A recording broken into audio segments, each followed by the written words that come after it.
Okay, so I left off at a pretty big cliffhanger. We were dealing with the story of Rosa saying she's killed Beatrice. And we got some background into Beatrice about some conversation that her and Kinzo had had in the past, in which Ronave tells us this is all fucking canon. And it kind of allowed me to think through the game a little bit. It made me start to wonder, oh shit, is magic going down? I have my notes open. I'm not gonna cut to them, but I do have a couple questions I have. Maybe I will cut to it actually. Shit.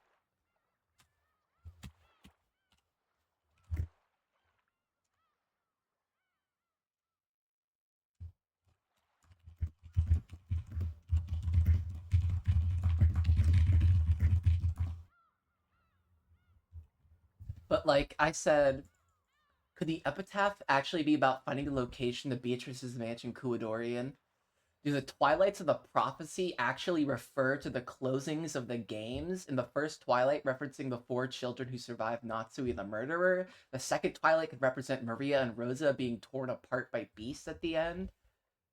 So, the third night, those who shall remain shall praise my noble name, is Beatrice and Ushiromiya.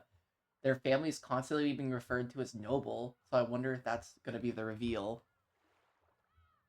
There's a secret Ushiromiya. Maybe she's the mom. I don't know. Maybe she's the mom. Maybe she's like an older sister, I guess?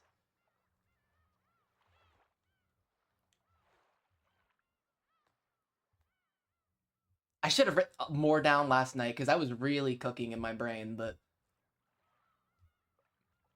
I feel like I forgot a lot of the shit because I was like trying to fall asleep last night and I was just thinking about it. And that's how I figured out that the Twilights might actually be referring to the end of the games. Because then it's like a literal Twilight, like Twilight as in its ending.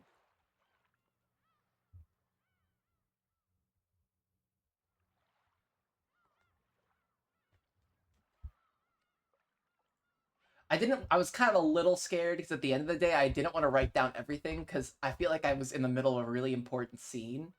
So I am just gonna have to go back and like just play through this and see where it's going.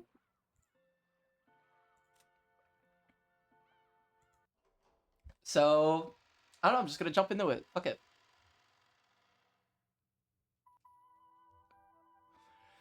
A beautiful Okay, right off the bat. A beautiful flower garden spanned the front of the mansion.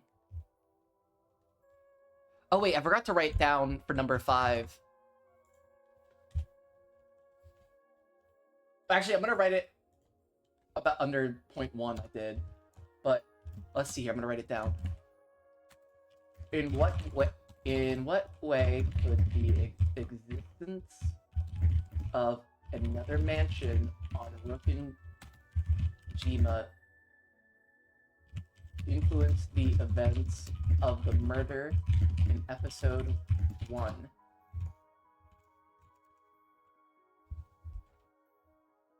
That seems important to me.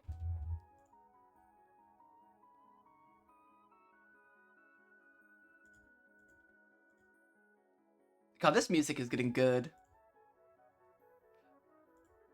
It was a flower garden of a completely different design from the rose garden we know so well, and it was very lovely. Of course, the mansion was also wonderful.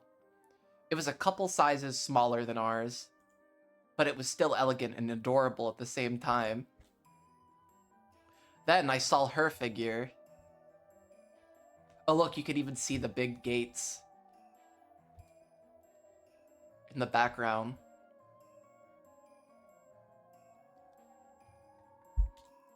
I saw her sitting in a garden chair, positioned to give a view of the flower garden, wearing an elegant dress. I saw that black dress embroidered in gold that we would later know from that portrait. I hadn't seen an elegant dress like that except in fairy tales and on the stage of musicals. Okay. For a person to be wearing it as her normal clothes, that in itself seemed quite fantastical. That mysterious scene was enough to make me lose my sense of reality. If someone had told me then that it was a dream, I might have nodded obediently and waited to wake up in my bed.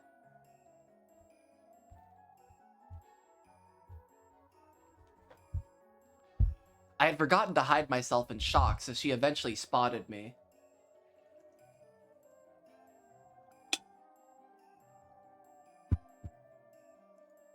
At first, her expression was quite listless, but when she noticed me, her eyes opened very wide. It was only natural, considering that a guest she didn't know had suddenly appeared. I lowered my head automatically, planning to greet her and apologize for entering without permission.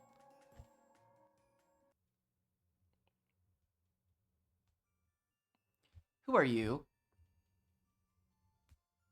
We get human Beatrice now.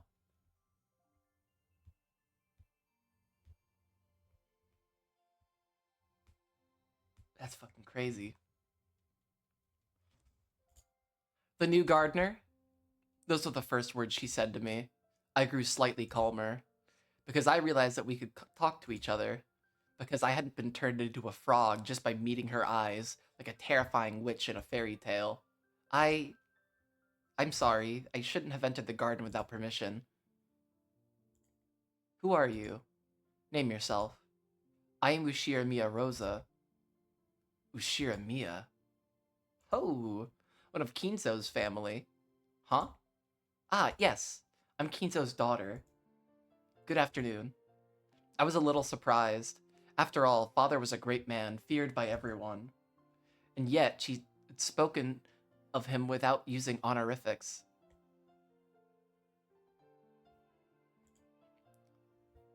So I was immediately terrified of her.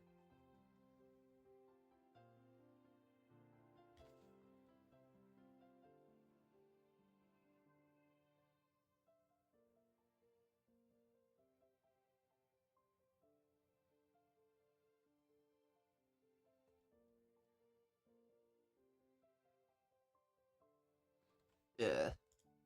After all, if she could refer to my fearsome father in that way, she must be a witch with incredible power. After staring at me curiously, she beckoned me to come over. Frightened as I was, I obeyed. After all, I thought she might really turn me into a frog. The closer I got, the stronger that fear became. After all, as I keep saying over and over, that woman in her dress in the flower garden in the mansion. The whole picture was so fantastical and beautiful that it seemed separate from reality. It probably would have surprised me at all to learn that she really was a witch. And I really was lucky. She hadn't turned me into a frog. As I awkwardly stood there, stock still, she motioned an open chair and urged me to sit down. Have a seat. Welcoming and speaking to those who visit this garden for the first time is my sole pleasure. Of course, I have no pleasure other than that. As she said this, she let an unhappy smile show for just an instant. Because I was full of strange mix of tension and excitement, I rudely asked her questions all of a sudden. Are you the witch of the forest, Beatrice? Indeed, I am Beatrice.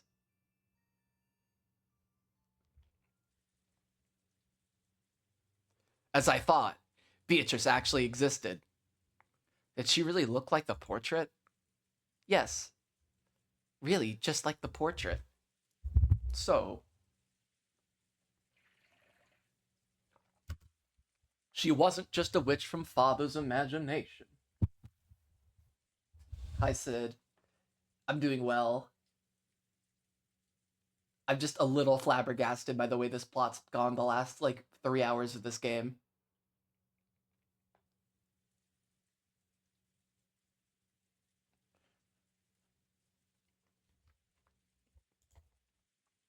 Well, what did you take her for? What did you talk with her about? Where did I get that from? Okay. As she prepared some tea, she asked me all kinds of things about myself. First, she was surprised that I had come through the forest. It seems she believed that many dangerous wolves lived outside the fence. So when I told her I'd come through the forest to reach this place, she was shocked. She asked how I managed to escape from the wolves. Did I give them a biscuit and they let me go? Or did I cover myself in a magic cloak? That kind of thing. Wahahaha. That sure sounds like a witch.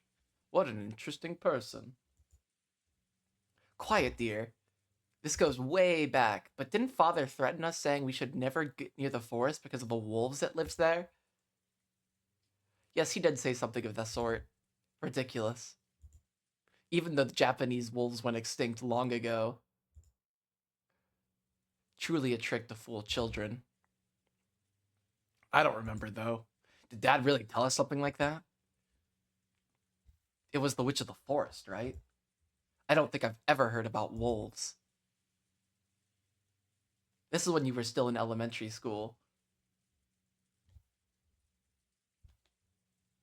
Basically, homunculus theory was right. The fact that I've been saying the word homunculus for at least, I think, since episode 1 is pretty fucking radical of me. Um, I think it's fucking radical that, I think it's very possible that the end of these Twilights, oh wait, whoops. The end of these Twilights actually refers to the ends of the chapters. Even though there's, like, what, 10 of them? But there's only 8 episodes in this game, but it'll make sense. I'm sure it'll all make sense.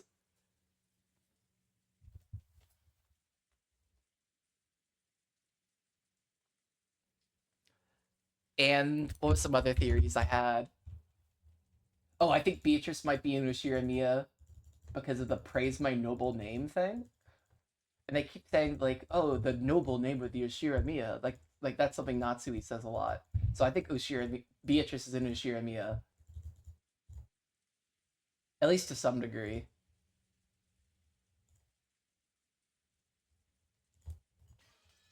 This is when you were still in elementary school. Don't you remember? Back then, you actually said you thought it'd be cool to try petting the wolves. Father immediately gave up with the wolf story and changed it to a story about the witch. Seriously, what transparent lies they were. Ha ha ha ha. At the time, the witch story had a much more immediate effect on you, Rudolph, than the wolves. I remember it well.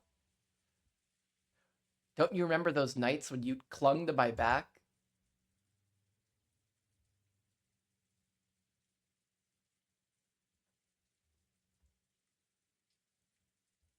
This shit's just getting crazier every time. I see, so even Rudolph-san used to be that cute. Shut up. I was just a kid. Well, at any rate, if Father's the one who shut Beatrice up in there, it makes sense that he'd use the same story about wolves. To him, the vast forest of Rokkenjima was a wall that shouldn't be crossed, dividing his two incompatible worlds.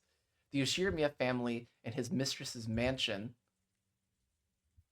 Considering the height of that fence, it does sound as though Father turned that whole area, garden and all, into a giant jail cell.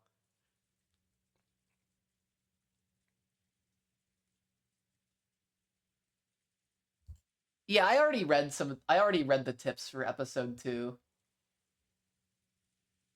I think I started at the beginning of episode 3, like my first episode 3 stream when I installed the 07th mod. I think I read through all of those.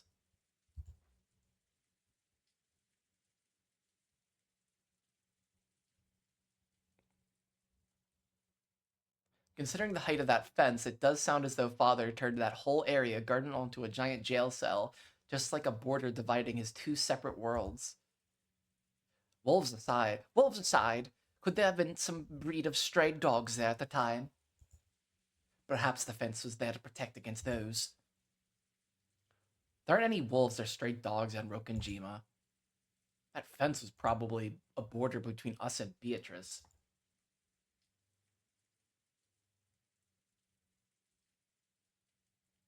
But if she innocently believed that story about wolves, that's just pretty naive. That's nothing that you'd expect a witch to do. You're right. I sense that too. She was very pompous, just like my image of a witch, but she was somehow very childish.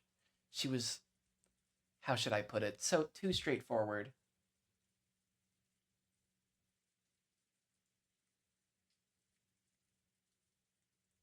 Yeah, she gave me the impression that she didn't know anything about the world.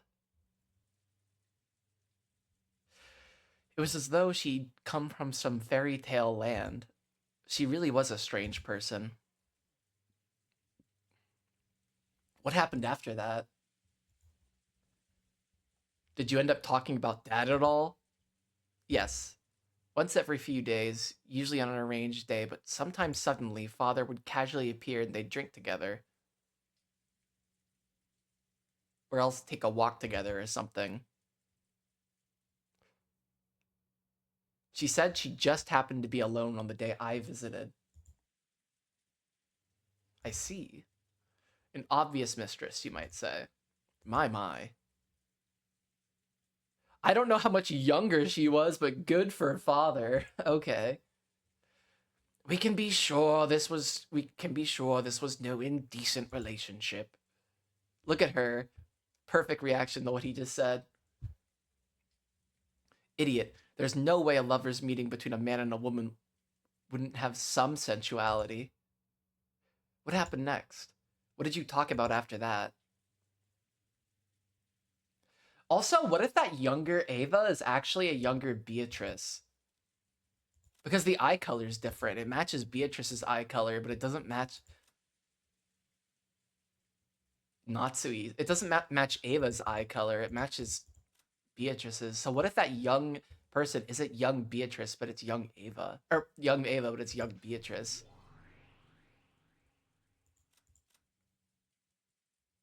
This guy is a fucking sick as hell jacket.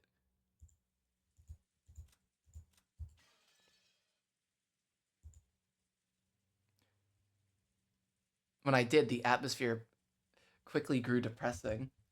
How should I put it? It seemed she seemed to grow listless and lonely. It was that same expression I saw on her face in the beginning. Well, she was his hidden mistress after all. If she just walked around wherever she liked, Mom might have found her. I'll bet she was practically under house arrest. Even though she had beautiful clothes, a beautiful mansion, and a garden, she must have felt pretty cramped. I'll bet she had it rough. And then? She was definitely worried about something. I remember feeling really sad myself. When I realized it wasn't something I could do anything about by talking to her, she seemed to forget I was even there. She gazed vaguely off into the distance and was silent for a long, long time. So that's why. Also, this is why she beats freaking Maria, because Maria's always like talking about Beatrice and shit, and even though she thinks she killed Beatrice, and that's just like fucking with her. And it's like a guilt thing.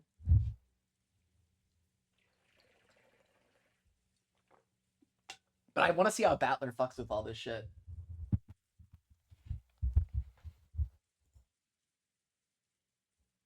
But it didn't seem to be the type of atmosphere where I could apologize, so I remained silent too for a long, long time until she remembered I was there. All right, cut back, please. And then she muttered unexpectedly,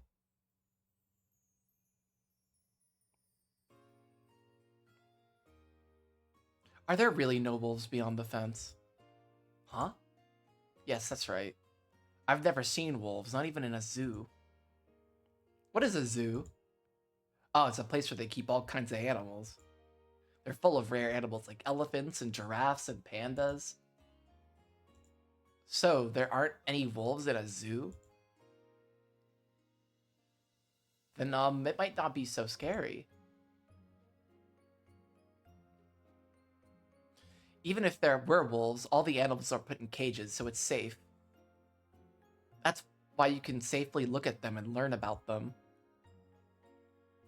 The mighty witch of the forest was apparently terrified of wolves. Damn, Shadowheart, okay. I remembered it looked pretty funny to me at the time. How am I any different? Huh? She didn't know about zoos. I explained how zoos could be, but it was very difficult for a person like her who had never visited one to understand. Yeah, this is pretty good. On the contrary, as I explained it to her, her expression grew increasingly dismal. She couldn't see the difference. Apparently, though she lived in an elegant mansion that was surrounded by a high fence and seemed to lack for nothing, she couldn't see that how she was any different from animals shut up in cages. Oh, do you want me to turn it up a little bit? Here, I'll turn it up a little bit. There we go.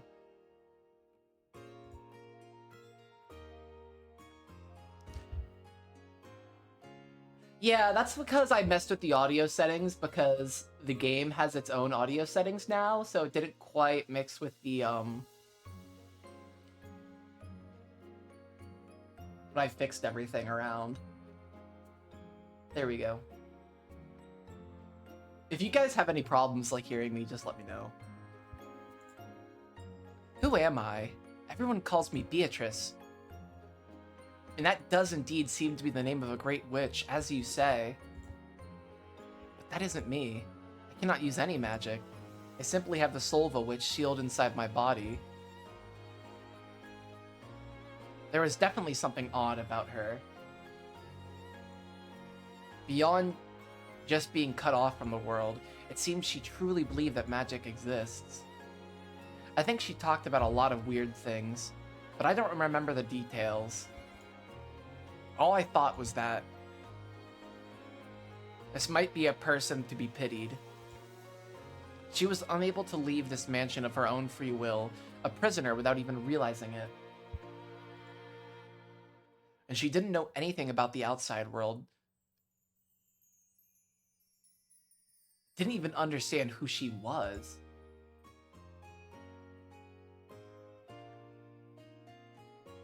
She probably vaguely realized that she was to be pitied, but since she didn't know anything, she seemed incapable of recognizing her own unhappiness.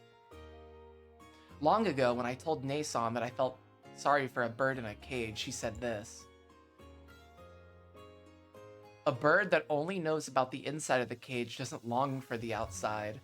But this wasn't a bird, she really was a person. Even if she'd never been outside the cage, she understood that there was no more to the world. So I invited her. She understood that there was more to the world. Okay. Do you want to try going outside the fence? There really aren't any wolves? There aren't. You'll definitely be safe. I want to leave, but the gate is always closed. This is a place I came in through. It's got a crack you can slip through. If we go through there, will there be a world outside? Yes. There really aren't any wolves? Giggle. Right, there aren't any. I'd only planned on inviting her to go on a short walk, but she kept looking over her shoulder at the mansion as though she was seriously worrying over the decision. Then, I learned what she was preparing herself for. I have had enough of this place.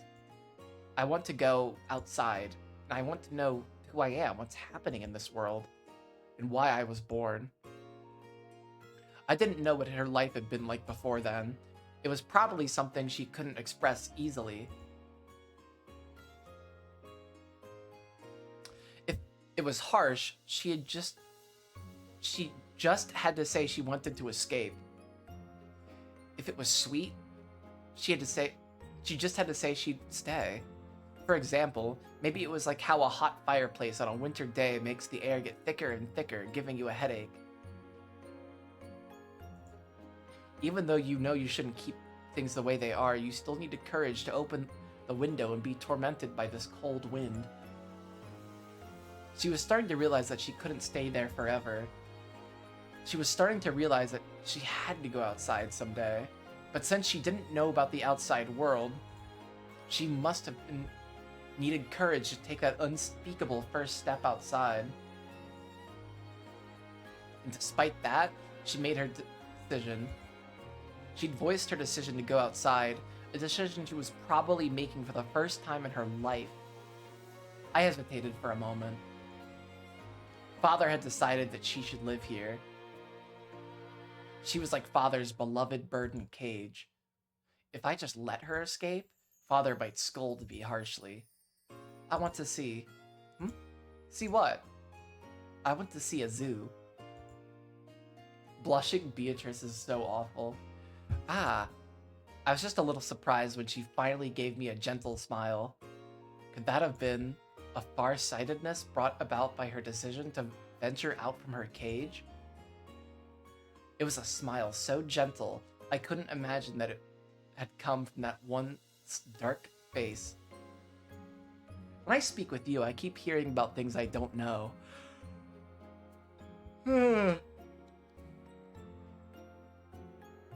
Yeah, Beatrice is evil. She killed everybody.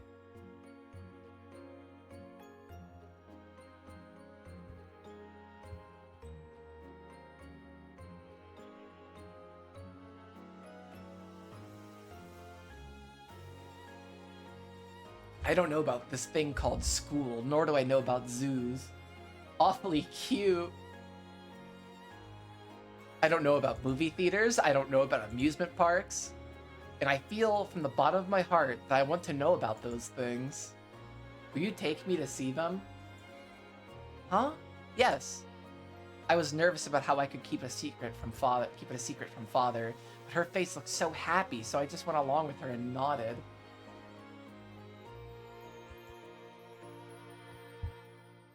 Yeah, Beatrice is magically scary.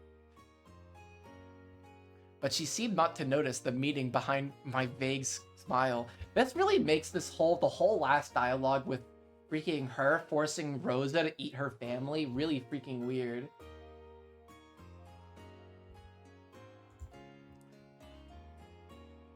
She seemed to believe that I'd really take her to all those places. She was pure and genuine. She's probably never been tricked by anyone. No, maybe it's better to say that she'd never learned how to doubt. Her smile was somehow radiant and yet pathetic. I wanted to find a way to grant her modest wish. I've had enough of Beatrice. I want to know who I am. I want to start out as a new human, not Beatrice. So, I want you to take me away from here. I don't need tea anymore. I don't need this dress. I won't meet with Kinzo again. Please take me from here, Rosa. However, that responsibility was one that a child like me couldn't hope to fully bear. Still, when I saw her serious gaze, along with that brilliant smile that made it look as though a possessing spirit had left her, I could feel a little courage start to rise up inside of me. This was definitely something that would get me into a lot of trouble. And yet, it was definitely the right thing to do.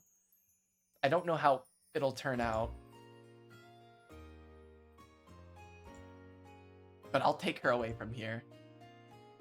Of course, I won't be able to talk to Father, and not Mother either. Should I talk to Oni-sama or One-sama?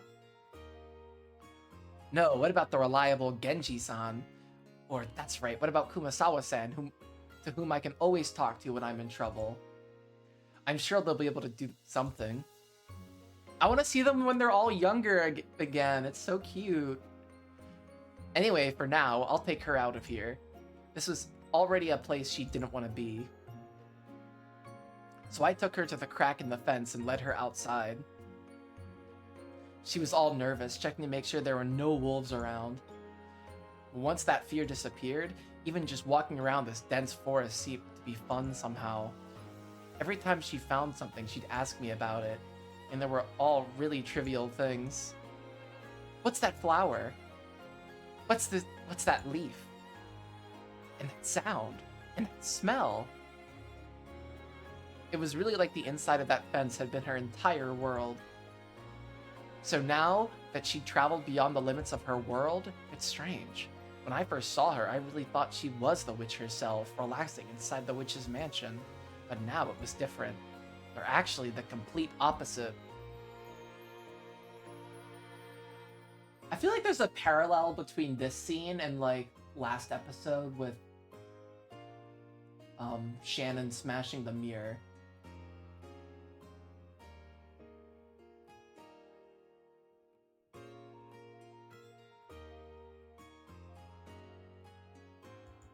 Whoops, I just clicked off. She'd left a world she believed to be finite and was overjoyed at the realization that the world was endless. Nope, we don't want her thinking that. Something she'd never thought of before. So everything she saw was new.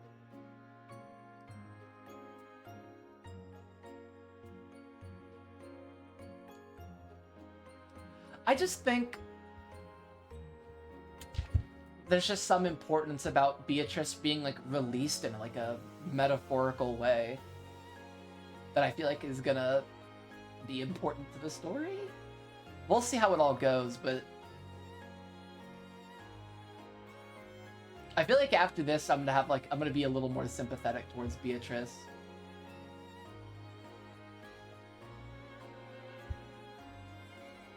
Ask her about the gold. If she was Alice, then I almost felt like a rabbit holding a watch. To her, it was probably a really fun walk, filled to the brim with excitement, but I was actually at a loss of what to do. After all, I walked randomly to get there. Well, if I wanted to find my way back, I would just follow the coast until I eventually found some place I recognize. That seems like a good idea.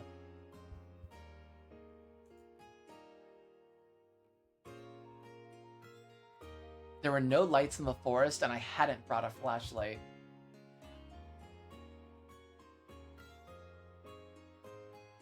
I realized it.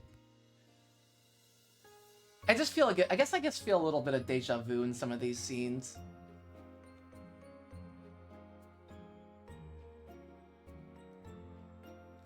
There was no lights in the forest, and I hadn't brought a flashlight. I realized it would be terrible if it got dark while we were still there. Well, we were still like this, and grew impatient. She too was innocent, and apparently she couldn't understand at all how frightening it would be to face the night inside the forest. But I was the one who brought her outside. I had to take responsibility somehow and resolve the situation. So I had thought, let's go out to the ocean for now. If we then follow the beach around, we should eventually make it back to the mansion. Oh wow, she's thinking the same way I am. However, that was much more a problem than I'd imagined.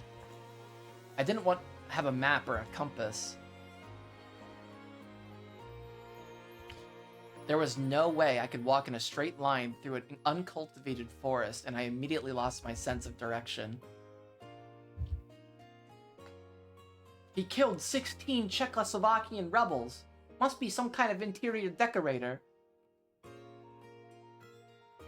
But his house looks like shit. I already had no clue which trail I'd come by and was completely lost. This is so Sopranos coded. At this rate, night would definitely fall before I had a clue where to walk. This was no time to cry. After all, that woman following behind me was so innocent and having so much fun.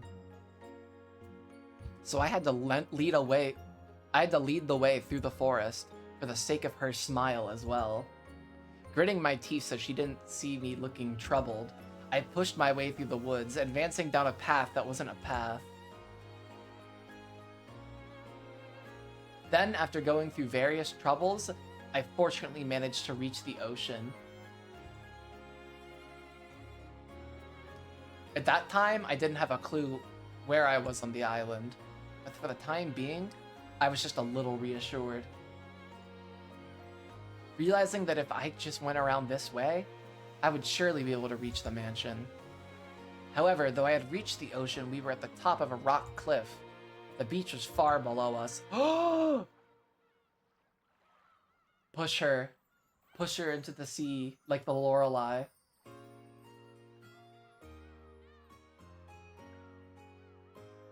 I was tired from walking around the forest for so long, so I figured that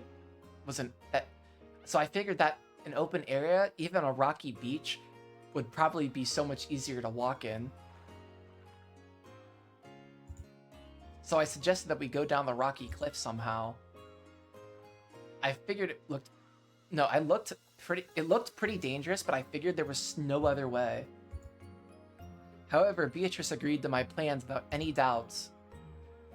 Even though she was probably older than me, she meekly obeyed, as though she were kind of chick that thought I was her mother. I searched to see if there was some part of the cliff that I'd be able to get down. Then I found a place where the cliff had fallen over and made a slope. It looked a little dangerous, but if I went down using both hands and legs, like I was crawling, I thought it'd probably be okay. Let's go around here. It'll be dangerous if we aren't careful. But if we go down to the beach and walk along it, I don't think we'll have to worry about being lost anymore. Indeed.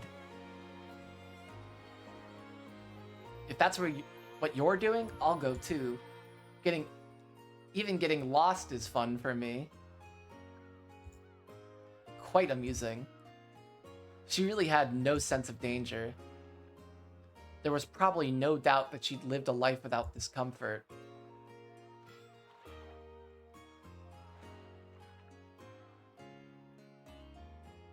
In the scenes here, the voice actress for Beatrice has a much more quiet and childlike sort of voice. Oh gosh. Okay.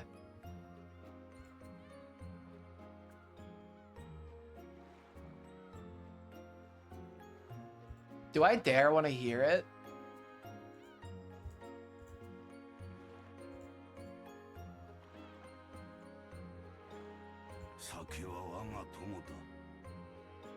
I'll listen to it. I just want to hear it a little bit.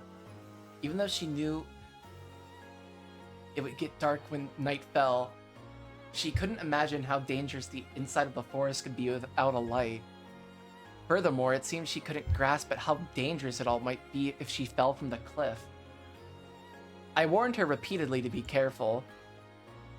I cautiously examined our potential route down. It seemed to be quite a long drop. I think it might have been 10 meters. If you looked... Hold up.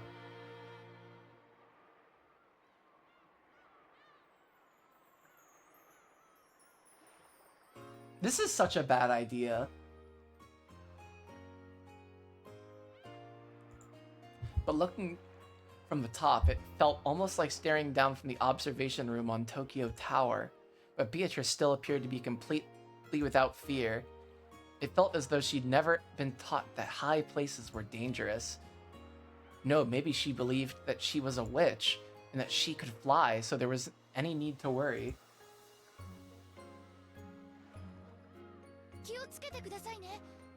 Please be careful. We're pretty high up. Indeed. I shall be careful. It looks like we can get to the ocean if we go down. Is there an aquarium down there? That is soft.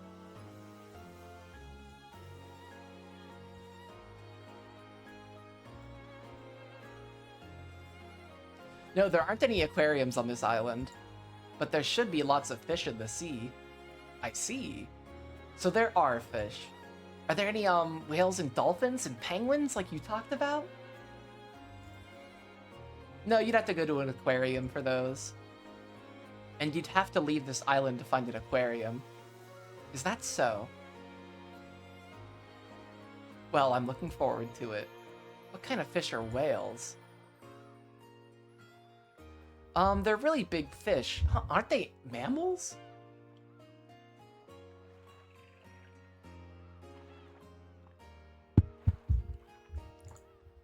And they spit seawater into the air. Oh, and dolphins? They're really smart fish. Oh, weren't they also mammals? Okay, Rosa. They're really smart and can be taught tricks and stuff. Oh. And what about penguins? Weren't they birds? What's going on? We're talking about aquariums, but none of these things seem to be fish. There aren't just fish. There's lots of things that live in the ocean.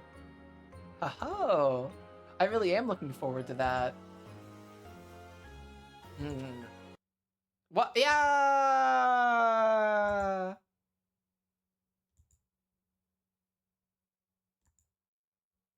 She fell. 30 feet. Dead.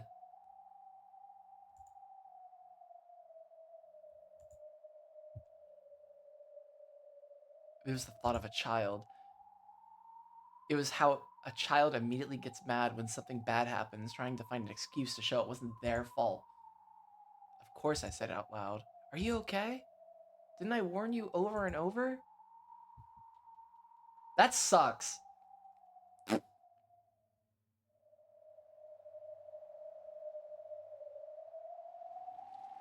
So, she fell from the cliff. And then what? What happened to her, Rosa? Rosa fell silent. Her gaze dropped to her feet, as though she were seeing through the floor into some disgusting memory. She died, didn't she? Ava's brutal words were the ones Rosa had most wanted to avoid.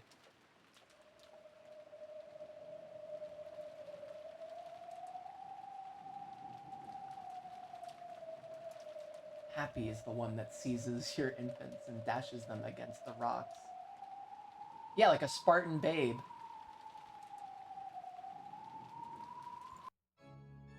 Yes, she died. It was a rocky beach with lots of sharp, dangerous rocks exposed.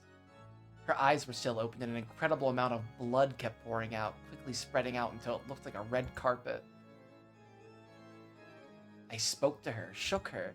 She refused to respond, did not even blink.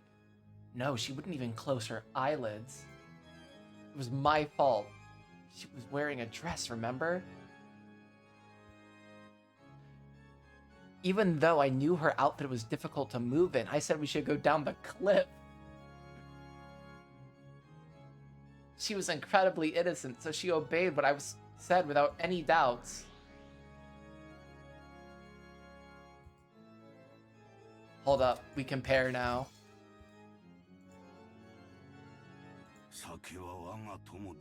How long do you plan on remaining dead? Oh, she has that voice? I love that fucking voice.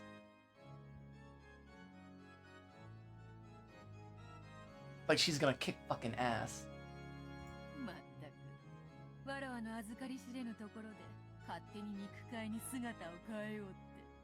Oh my gosh. I gotta stop. That's too powerful. Plus it will slow down my reading a lot. Darn you, turning into a lump of meat all by yourself while I'm gone.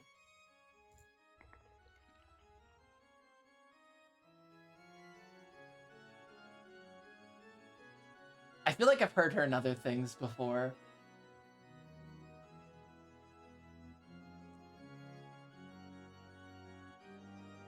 I was just flirting with your ass, Nei-chan friends. Oh, Battler, okay. More importantly, what the heck's going on here? Well, as you can see, I missed my footing, fell down, and died. What the hell? Even though you showed up as the 19th person, you were already dead? Don't mess with me, that's impossible. Aunt Rosa was a kid and she panicked. She was panicked. And it's not like a doctor was there. I was so right. It is going to be the red text that she's dead. You saw how different Battler's voice is from Jotaro having this... Wait. Jotaro. I never finished JoJo's Part 4. I like stopped halfway through like a couple months ago. I didn't finish it.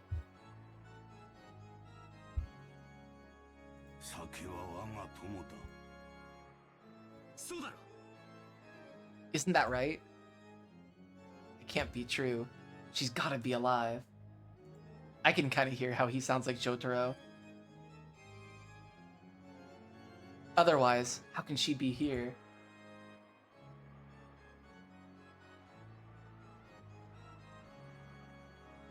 The kid-aged Aunt Rosa shook Beatrice's body, crying.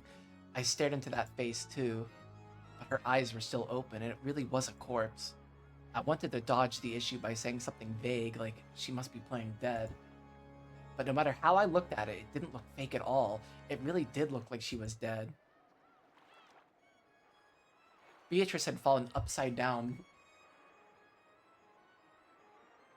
from a cliff of that height, and her head smashed against the pointed tip of those sharp rocks. Yeah, you probably would die after landing on those rocks. From that height? But I couldn't accept it. No matter how dead she looked, she had to be alive. Then she went on to become this damn irritating witch. That makes all of her inconsistencies fit. Grandfather must have kept her confined constantly in a hidden mansion. Then, to take revenge for that, she committed several atrocious murders. Aunt Rosa was probably just mistakenly thought she was dead. But she was actually alive, and as soon as Aunt Rosa left, miraculously breathed again. Then she somehow lived on until today, and opened the curtain on her revenge drama. Otherwise, the facts didn't fit together.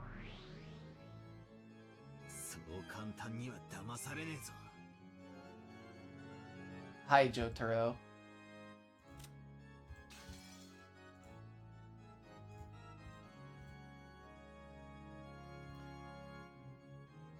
I was looking through the PS3 version of the mod, just like hear all the voices, and they all sounded like exactly as you would like imagine they would sound just by looking at them. Like nobody's voice surprised me at all. I didn't hear Beatrice's soft voice though. So that kind of feels different. I won't let you trick me so easily. Whoops. What the fuck? Okay.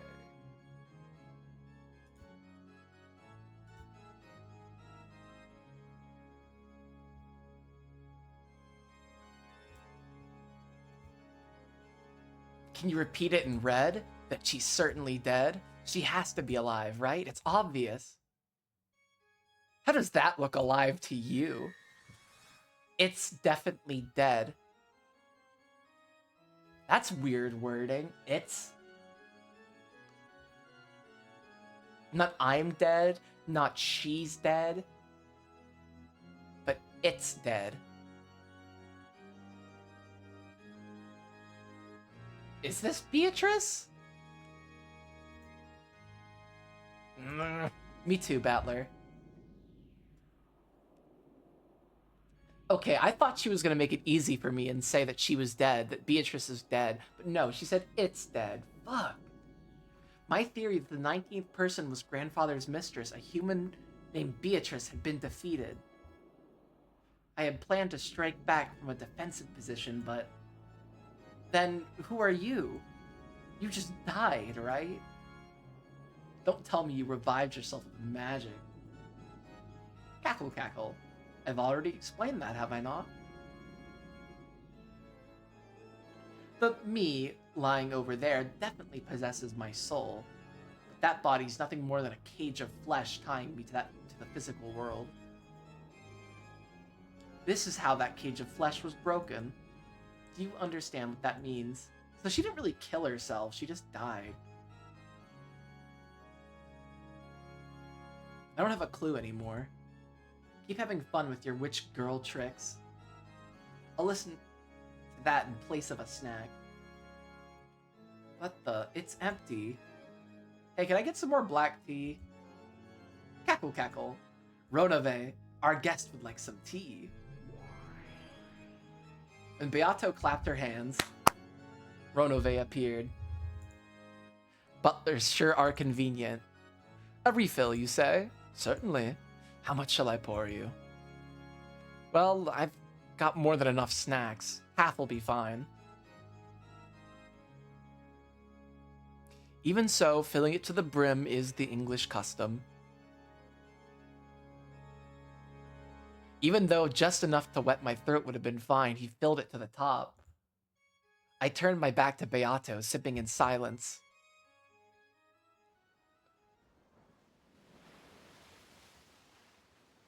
Hey, open your eyes! Beatrice! Rosa shook me. No, she shook the corpse that had once been me. I watched over her from a short distance away. Maybe I should have a black tea and cookie night. I have the black tea. I've had cookies that I've eaten before. I think the next time I stream this, I make some black tea for myself. I really like black tea.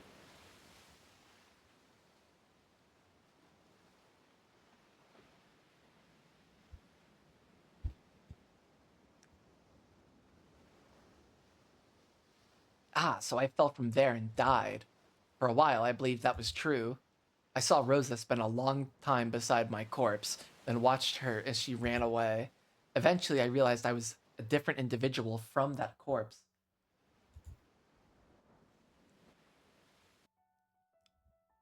That's right. I'm me. So I finally managed to escape from Kinzo's bonds. Eventually, I felt the memory returning. Oh, if everybody had tea, that'd be so fun. The fact that I was an endless witch who had lived for 1,000 years. All I drink when I play this, I just drink water or Coke. Except for tomorrow, when I will be drinking beers and having a good time playing this fucking game. A little Thirsty Thursday Umineko would be happening.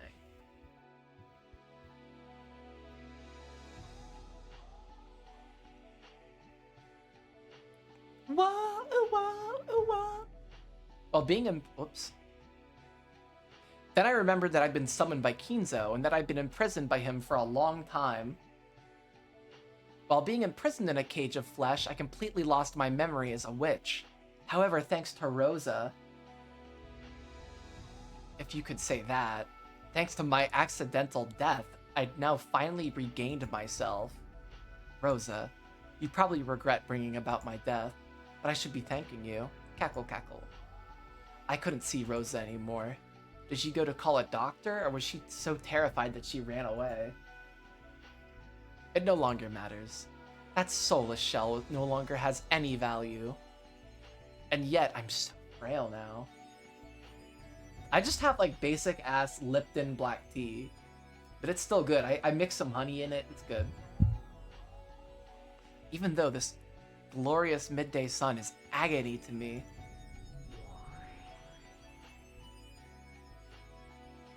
I destroy my human form. Then I changed it into several gold butterflies. Yes, with my magical power as frail as it is now, this form is easier to maintain. To escape even a little from the light of the sun, I rode the wind and gently flew up to the side of the cliff. It will probably be a bit cooler in the forest. Anyway, I'll take some time to recuperate and regain my former power. As I ponder how to make Kinzo pay up all he owes me, dancing alone through the air, I looked down the shore one more time. On the rocky shore lay the figure that had once been me, the figure I would eventually regain. To regain the form of that physical body I had thrown away. it would probably take more than 100, 200 days. It might require 1,000 days, perhaps even more, or 19 years.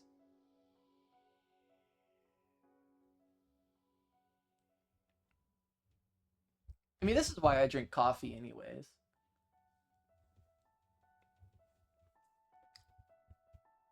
However, I am the Endless Witch, the Golden Witch who has lived for 1,000 years. Waiting any countable number of days would be no problem. Cackle cackle. Oh, Kinzo. Regret that you are not here now. No longer will you be able to capture me. Cackle cackle.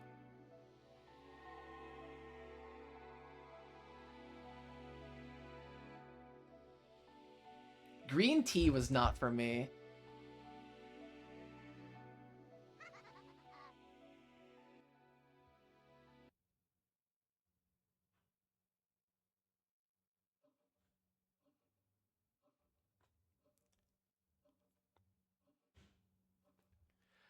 And then you changed into gold butterflies, hid in the forest, and waited for your magical power to be restored?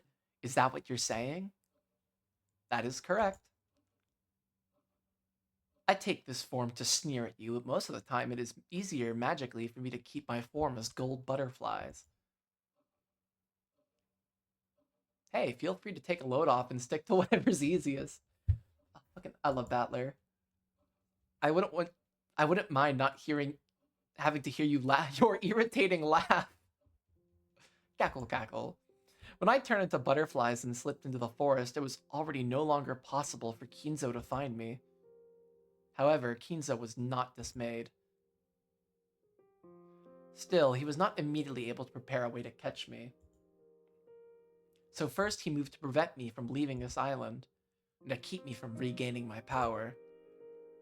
My, at any rate, Kinzo's spitefulness was unimaginable. It was pretty tough to be loved by someone like that. Cackle, cackle. He found a way to keep you from leaving after you turned into butterflies? What, did he put a bug net around the entire forest?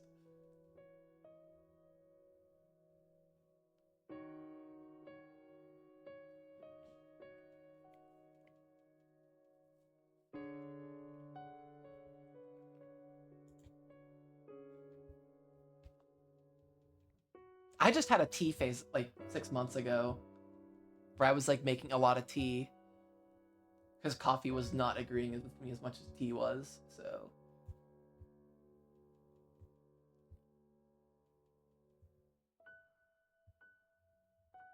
plus I felt like I could just drink like 4 cups of tea back to back, no problem.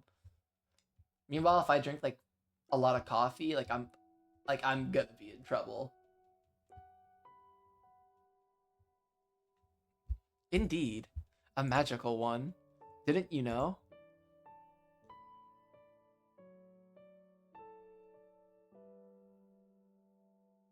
On the sea in front of the harbor is a reef upon which sits a small shrine of Eastern magic. Okay, so they're trying to say that that Torii gate was what was keeping Beatrice like weak. Ah, that. It was gone by this year, though.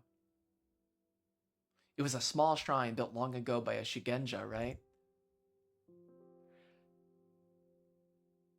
From the very beginning, Rokunjima has been an island enveloped by a distortion. It attracts things of magical power and other related creatures. Milady herself is one of them.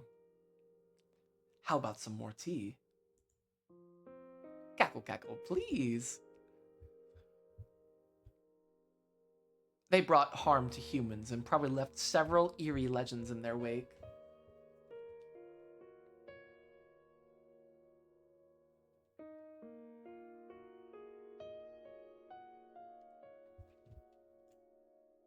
That small shrine was built in ancient times by an Eastern magician who heard of them. A long time passed and that power was lost. By repairing it, Kinzo restored this island's barrier and once again bound me to the island. Can Eastern magic work on a Western witch like you? Normally, the affinity would be poor. However, for the purpose of sealing me here, it may have been quite convenient in a way. If it was Western magic, I would have had some knowledge.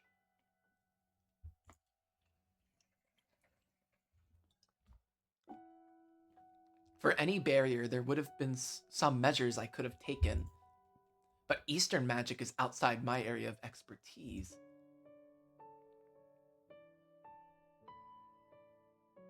It was as if I had been given chopsticks instead of a spoon for some soup that I wanted to drink.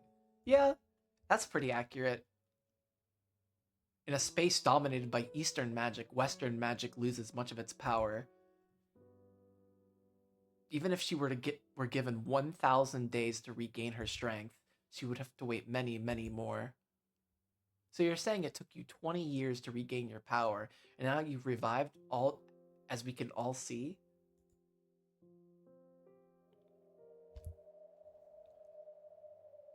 So if we've got homunculi on the table, I wonder if we're gonna get like other things like the Philosopher's Stone, the Rebus.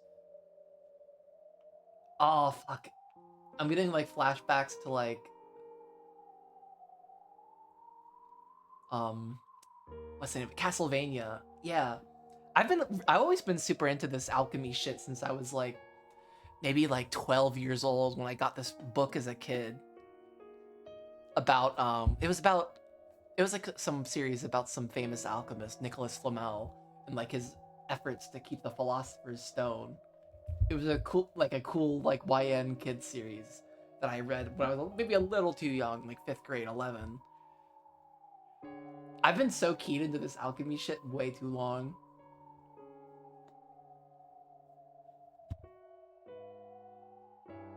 It's so fun. Those were horribly long years. I spent many days in the form of gold butterflies found in Kinzo's mansion, and watched over him every day. I lived through those days with no means to enjoy myself except to ponder how I would get back at him. That period of 20 years was fortunate for me. Kinzo tried to use all sorts of magic to find and capture me, but each failed. There's a limit to how many miracles a single human can bring about. Even simply holding me captive.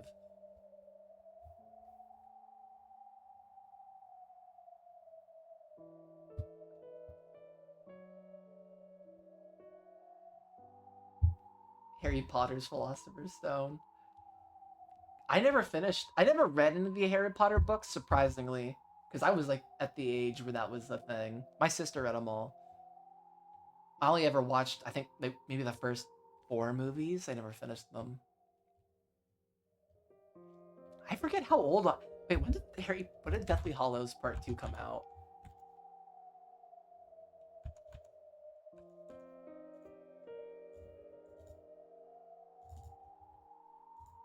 Oh yeah, I guess we haven't even considered the magnum opus, like the great work.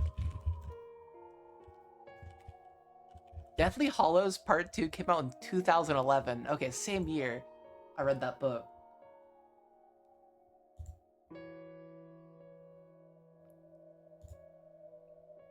Yeah, but alchemy is a lot more than just like potions.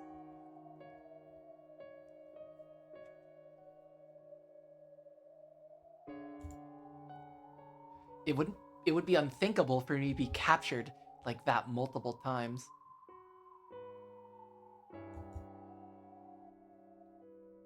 I think she said something like that before. Or he did. Grandfather said something in the previous game. It was something like, magic lies in a miracle of probability. Indeed. As Kinzo was searching for a hidden art to capture me again, he stumbled upon that. Then he finally worked out the ceremony involving the offering of the 13 people as sacrifices to revive me again. And like the 13 is like being the unlucky number. Like that's, I think, important. 13 people. Sacrifices. That is the witch's epitaph. A song of sacrifices. 6 people on the first twilight, 2 people on the second, and 5 more people in the 4th through 8 twilights. A forbidden ceremony involving the offering of a total of 13 people as sacrifices.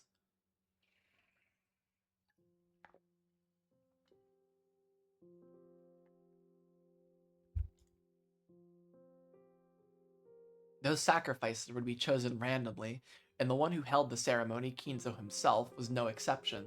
That seems like a mistake.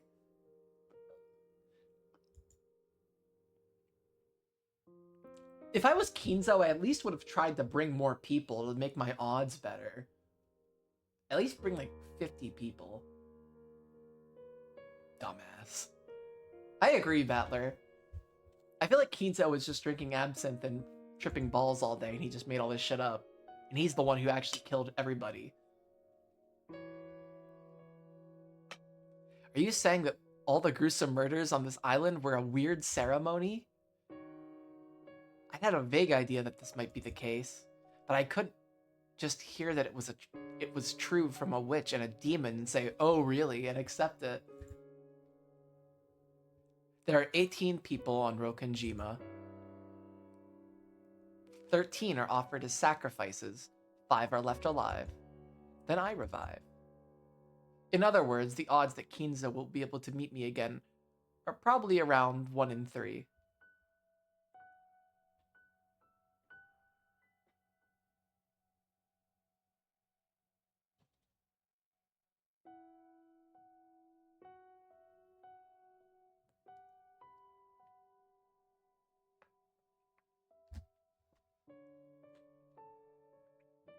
Yeah, I feel like we do need more information about like what Kinzo was really like. What was the nature? I just more about their relationship and about this like unrequited love, because there's a lot of like magical power in that type of shit.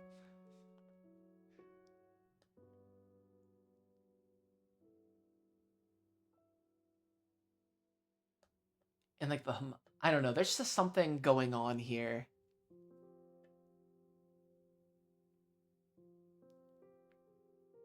About the homunculi, about the Fukuin house, about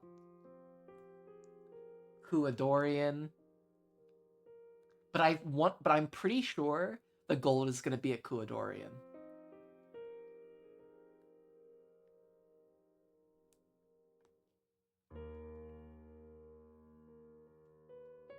And that Rosa found it on accident, snuck in.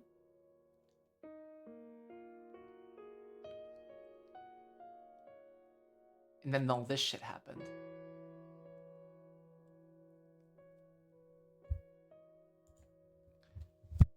He bet his own life on those odds, wishing for a reunion with me for the last bit of his remaining life. You're saying he gathered our family for the sake of that joke of a ceremony? Don't fuck with me. Don't say stuff like that, damn it. Is named Kinzo.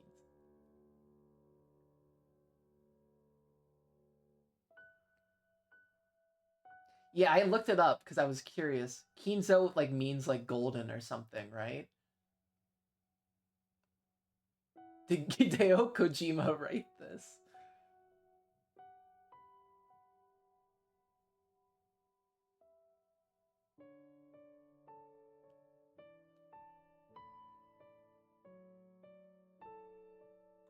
It was all set out in our contract from the beginning. When Kinzo's life ended, all the gold I lent him and all the assets he created would be given to me. Yes, Kinzo did stab me in the back quite brutally. But looking back now, it was a rare and precious time during my 1,000 years of life. After all, boredom is my natural enemy. To Kinzo, who offered me a chance to run away from that for several decades? Yes, you could say I owe him for that. I decided to go along with Kinzo's game. To start, Kinzo returns the Yoshirimiya family head's ring to me. It was my gold that revived the family, after all. Then 13 people are chosen at random to be sacrifices, except it's never Battler, which is weird.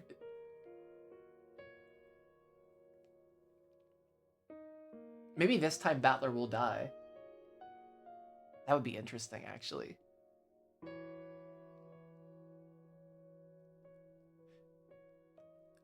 Because the odds of Battler not dying in the first 2 episodes are theoretically 1 in 6.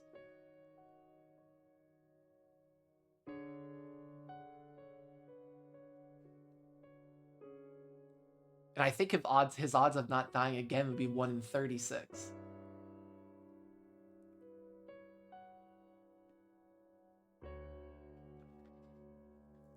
Oh shit, I just wonder where this is all going, because this is so fucking cool. Then 13 people are chosen at random to be sacrifices. While that happens, you all run about, showing me all kinds of human interactions. You try to oppose me, and entertaining me greatly. Yes, I truly have taken a liking to this game of Kinzo's.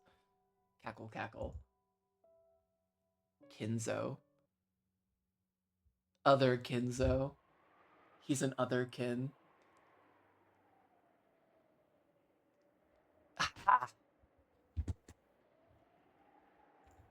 I definitely won't believe in that kind of magic story.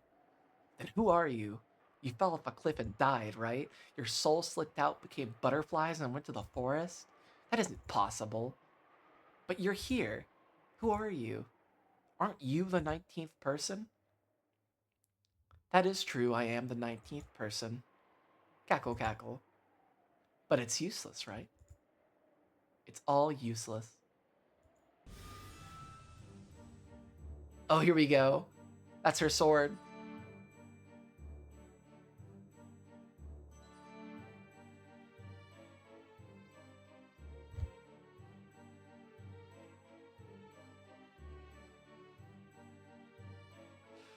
She did it! There are no more than 18 humans on this Rokenjima.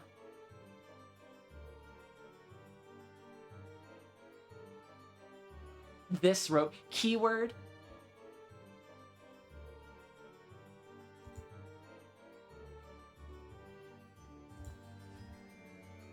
This Rokenjima. This is because this time I feel like, hold up.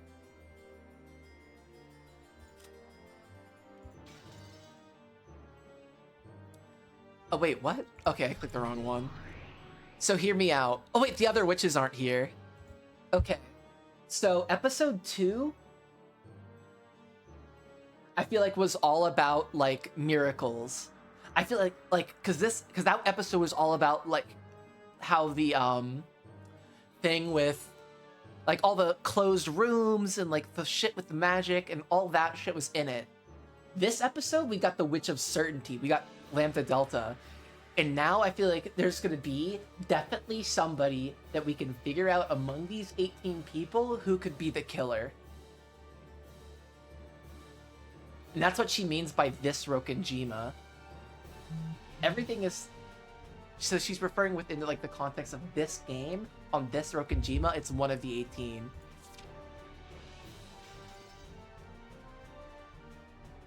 Because this is the episode about certainty. It could be Rosa. It could be Ava. It could be Kinzo. Oh, fucking... Who couldn't it be? God fucking damn it. It couldn't be Battler, so 17. It couldn't be Maria, couldn't be Kumasawa.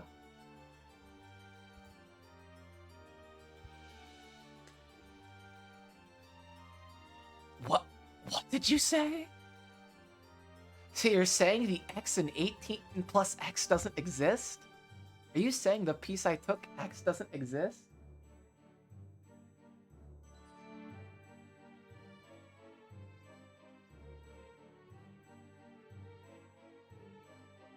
Hey, an important thing is that unless specified, all red truths apply to all previous episodes. Yeah, okay.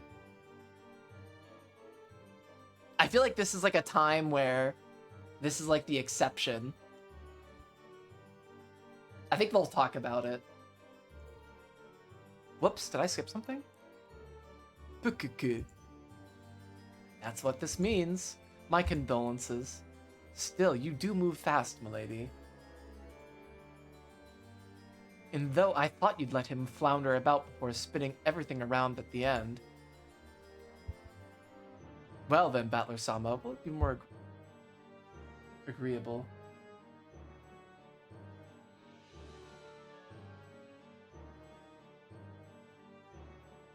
Would some more tea be agreeable? I don't need it, damn it. Damn, now he has to suspect one of his fucking friends. I don't believe it. The culprit can't be one of the 18.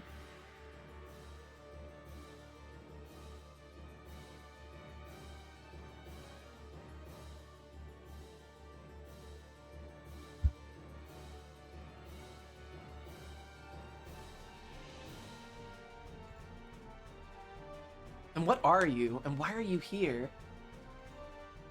If the 19th person doesn't exist, then are you saying you're one of the 18 in disguise? Cackle, cackle. Perhaps you are castling. Wait, my theory about like Rosa Beatrice double identity is back on the table too. I love that crack theory of mine.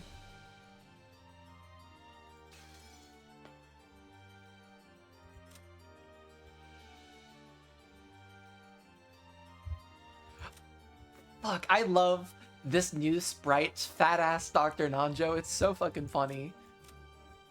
He looks like fucking Wilfred Brimley. I love it.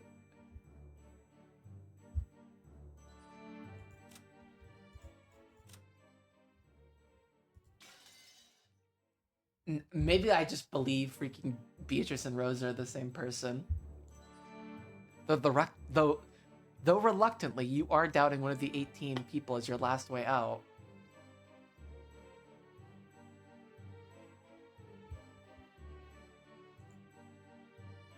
However, it will be difficult for me from here on out.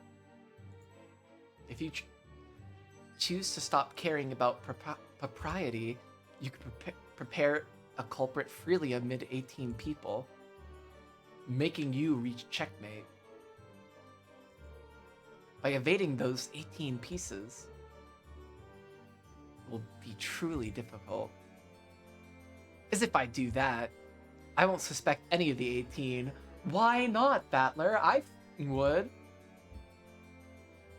I don't want to suspect people. Have I really been cornered here again? Damn it, damn it, damn it. It looks like we're finally approaching the end in the third round of this game of ours.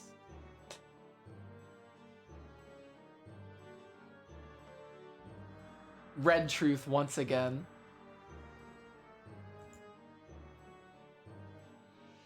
That's kind of unfair to Battler to insult him with a red truth that he's incompetent.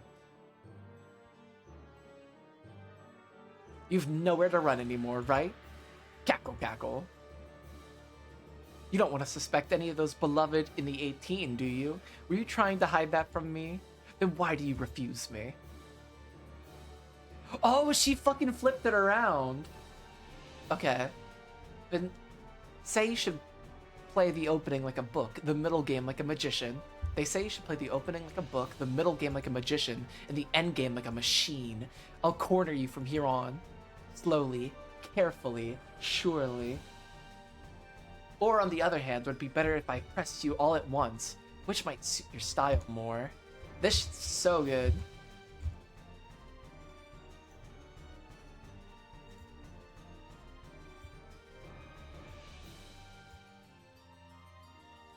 This shit is so fucking good, it's insane.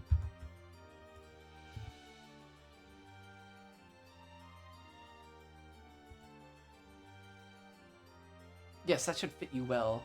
Let's do that.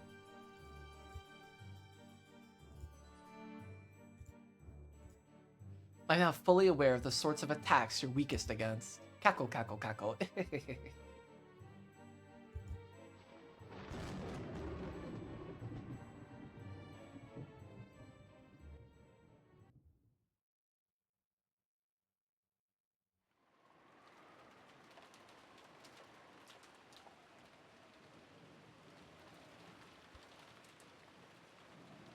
Oh, they're gonna take a little break there?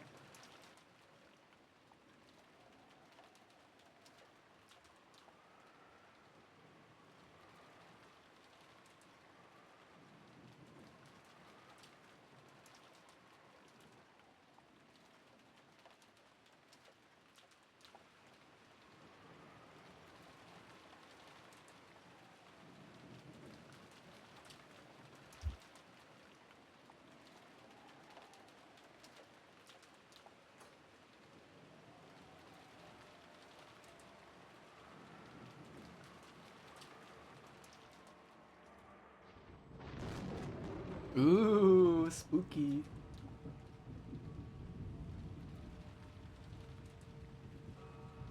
One, two, three, four.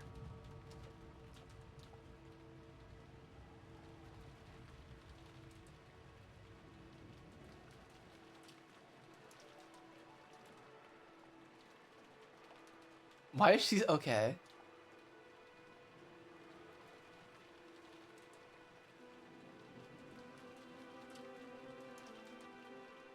What is going on right now? We're getting a montage.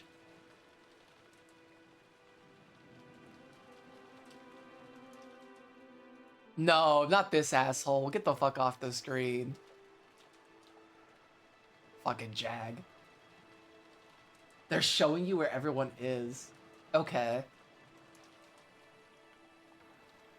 Kinzo is in the study. All the kids are together.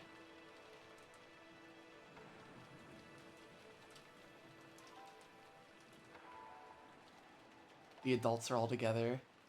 This asshole's here. 0 hour. Now we can begin.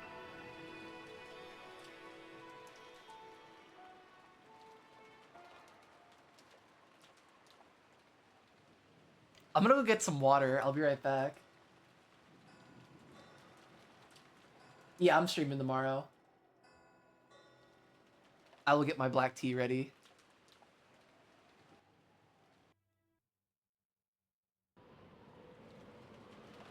I actually gotta be right back and get some water, so give me like 30 seconds.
Swomy!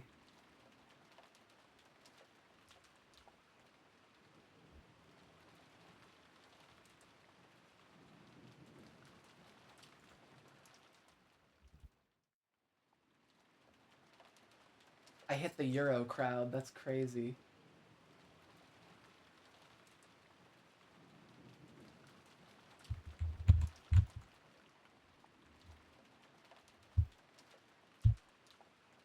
Okay, got my water. I'm fucking ready.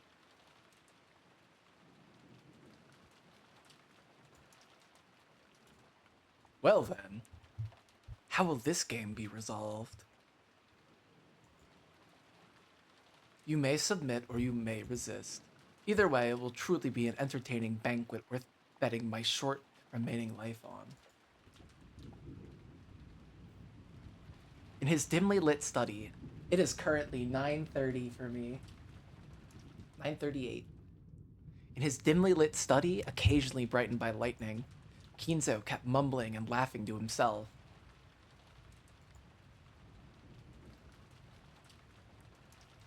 On the antique clock with the intricate design that had been sitting on his desk, the two overlapping hands. Oh wait, what time was it?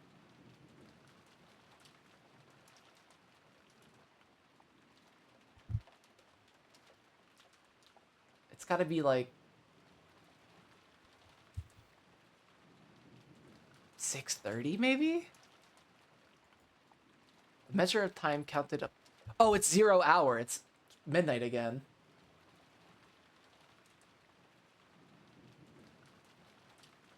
My sleep schedule's pretty bad too. I'm not lying. Yeah, it's 0 hour. And I think they all die in 1 hour. Or at least the first six.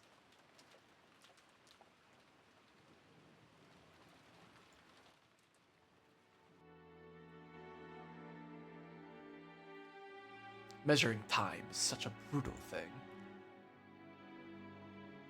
It drags itself all the way back to 24 over the course of a day, and then returns back to 0.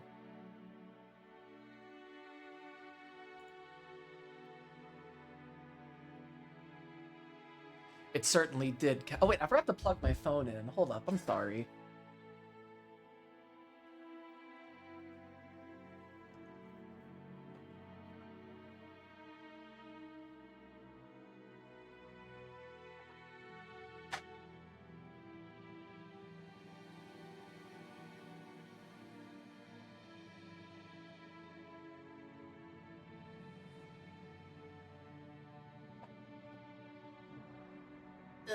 My bad.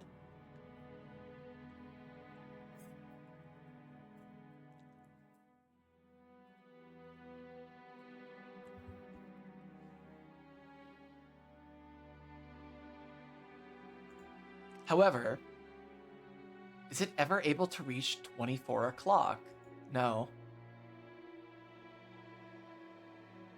If you conclude that it returns to 0 again without reaching 24, how futile must it all be? But perhaps a person's life is the same. You live aiming for a perfect 24, and in an instant you reach it and return to 0. People will be. Wait, but perhaps a person's life is the same. You live aiming for a perfect 24, and in an instant you reach it, you return to 0. Okay, he's getting very reincarnation with it. People will probably praise the departed, saying that he did reach 24, but he most certainly did not. In the end, he's a 0.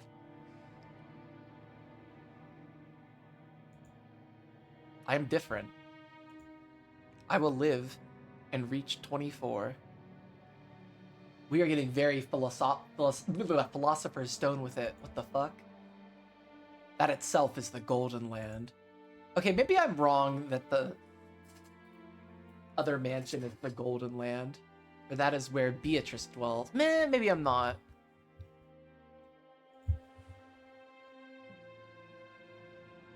Kinzo had been fumbling around with some tarot cards for some time.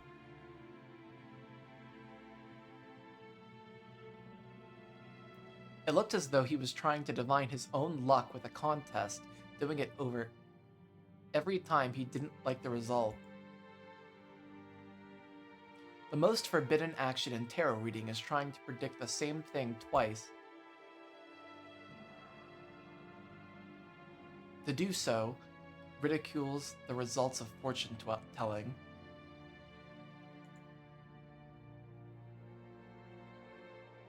It also desecrates those beings higher than humans that give revelations through the tarot cards.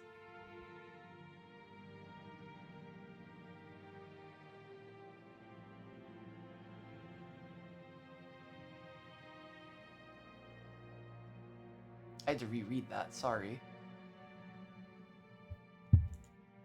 However, Kinzo knew tarot cards shouldn't be used twice because they're nothing more than a random number generator.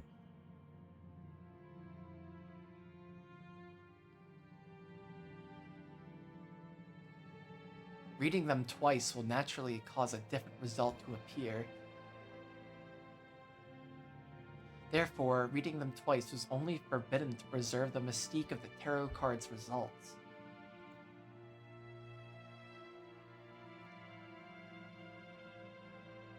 However, that didn't mean that Kinzo didn't take tarot readings seriously. Kinzo's interpretation of tarot reading was done in a completely different way. It was to repeat the reading over and over.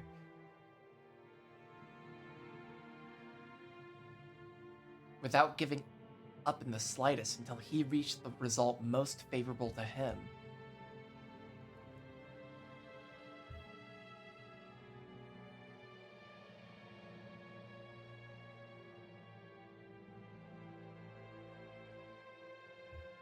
The mark he set for this most favorable result would vary,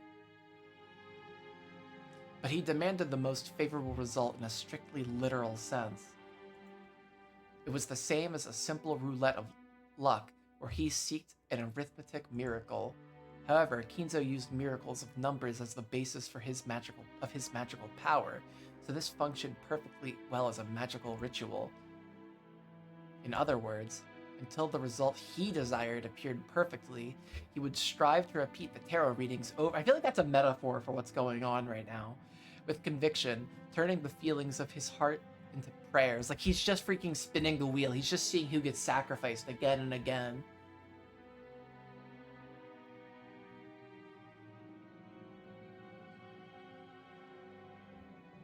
So that was when they reached the heavens. They would be sublimated into results. This was Kinzo's personal, magical interpretation.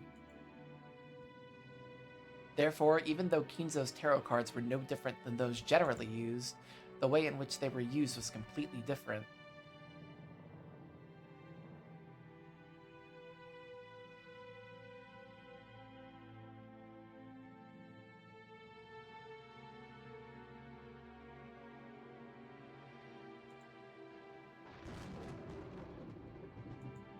The night will not go as I thought.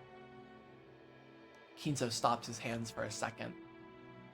He seemed not to be getting the results he wanted.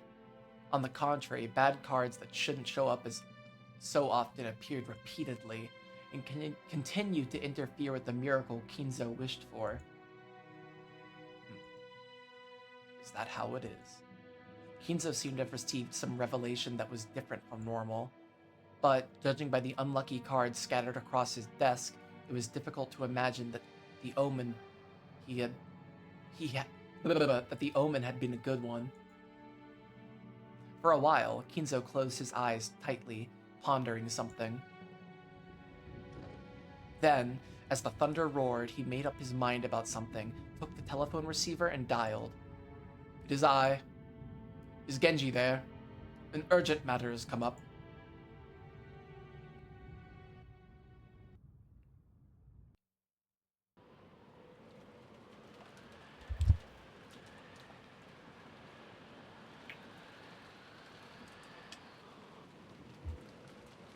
No, no. Don't break my heart. Ah. In front of the entrance hall, Shannon's once burning face had been cooled off by the frigid air. She had thought that George's proposal would surely come sooner or later. Oh god. Break my heart again. It wasn't as though she hadn't prepared herself mentally and answered, and she had answered by nodding. Had she been reckless because of her youth? Should she have thought more about her future more seriously? I wonder if my immediate reply made him think I'm a cheap girl.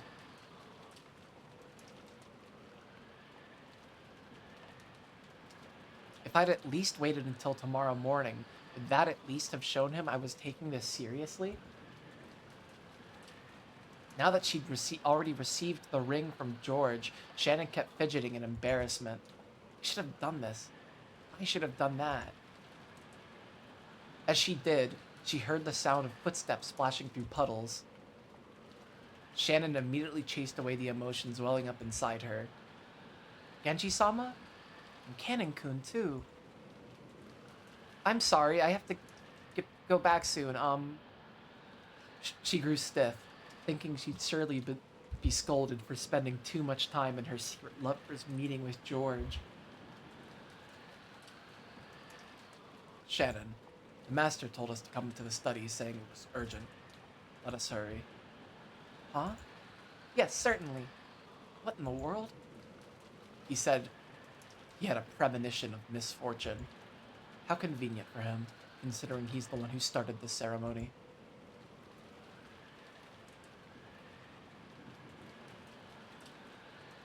We will enter from the back so that Goda doesn't notice us. Hide your footsteps. Yes. Nason, take care.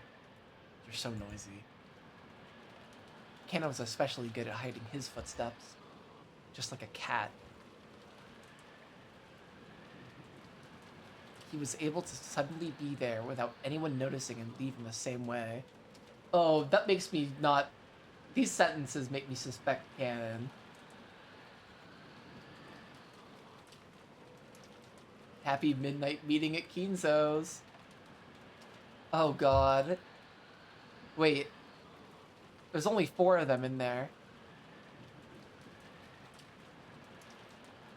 Oh shit, this is gonna be crazy.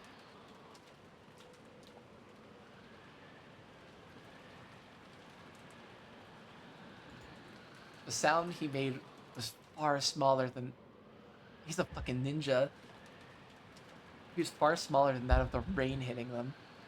Genji had also had the abilities of that kind. Or rather, those servants called furniture were supposed to be like that. Just like how desks and closets go unnoticed by members of the family, these servants also held it as a great virtue to be just suddenly be there whenever they were needed. Not the boat logs.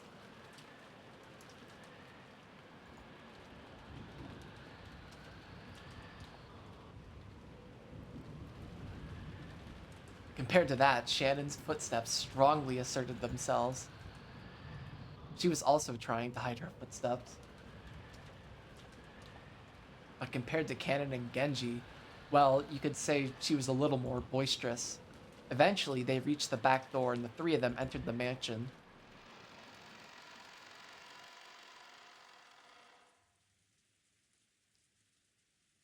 Immediately, they thought they felt something. It was different from a sense of smell, and it seemed to hit the depths of their noses. This hard-to-describe sensation, which you might call a sixth sense, allowed them to perceive that something was different than usual. Like, what if they aren't in the mansion? They're actually in the other mansion. Genji-sama, what is that face? Oh my gosh, Canon. Indeed, let us hurry. That sensation made it feel as though a tense something was pressing in around them.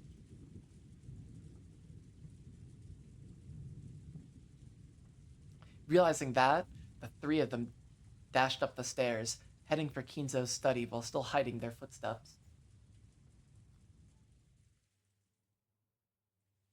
When they dashed up the stairs, that swell of sweet poison, particularly Kinzo's study, reached their noses. What is it, Genji-sama? The barrier is dead. Huh? Ah. After hearing Cannon's words, she looked at the door to the study. A scorpion pattern was engraved on the doorknob. A powerful ward against magic. The final barrier, which protected Kinzo himself. It had been broken.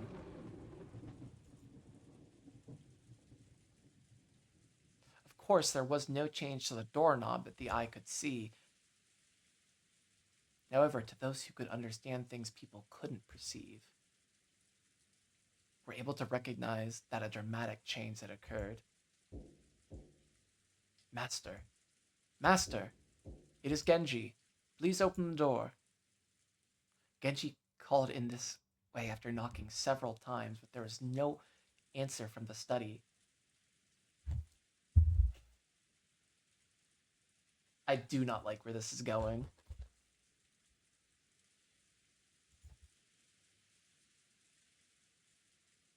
Shannon, guard our backs. Cannon, search inside the room. Yes.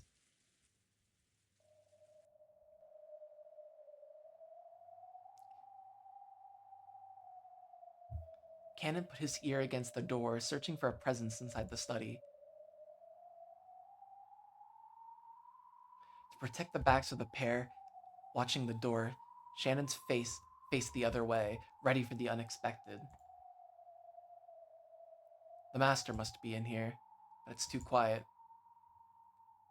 Do you mean to say he's safe? No, it's too quiet. Could it possibly be? Master, excuse about the door. Genji pulled a gold key out of his pocket. It was the only key to the study door that existed, other than the one Kinzo held.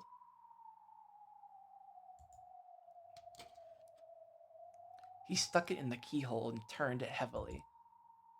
At first glance, that seemed to prove that it was a sturdy lock. However, now that the barrier had been destroyed, this door might as well have been left open from the viewpoint of anyone with magical power.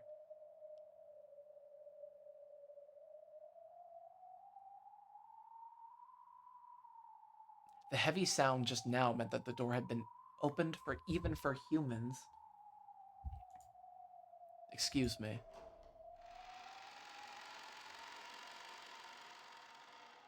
As Genji respectfully bowed his head, and Cannon's sense of tension grew tighter, and Shannon trembled, they entered the study. They immediately discovered Kinzo's figure. Oh god. He was sitting on the reception sofa so that his back faced them. Genji noticed the person sitting across from him and again bowed deeply. He's gonna be dead. Cannon also noticed that person, but he didn't bow his head. He stood in front of Shannon and spread out his arms, blocking the way to her. So without even seeing that person's face, Shannon already had a good idea of who it was. So you've come, Beatrice-sama.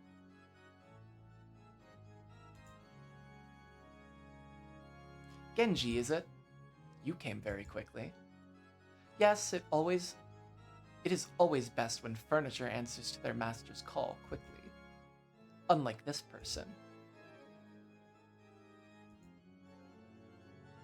So Ronove-sama has come as well.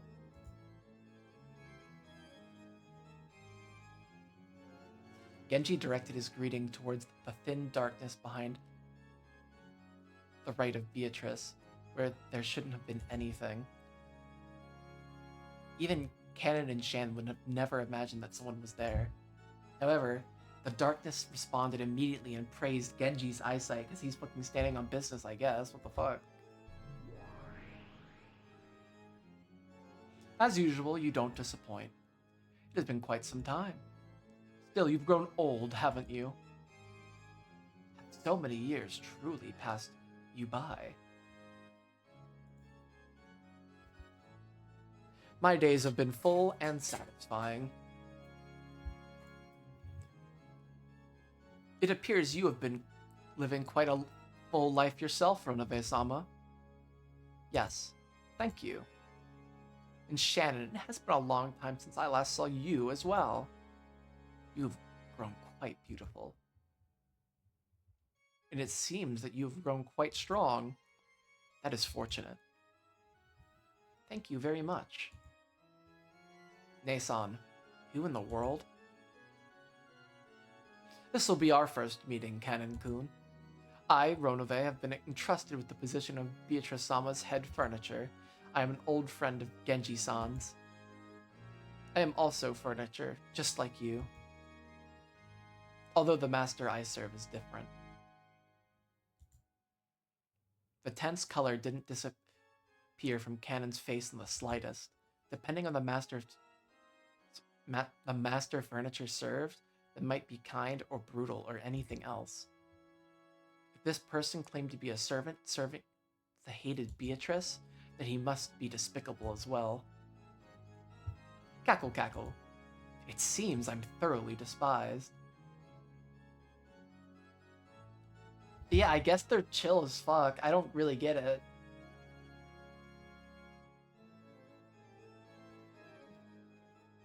He was kind of chill with Battler too. Like I said this at my last stream, but it feels like maybe he has motives that are a little different from Beatrice's. And then he backtalked her and shit. I don't know. Maybe Ronove's a good guy. Good guy Ronove theory is now created and stored. Let me put it in the doc. That's going in the doc.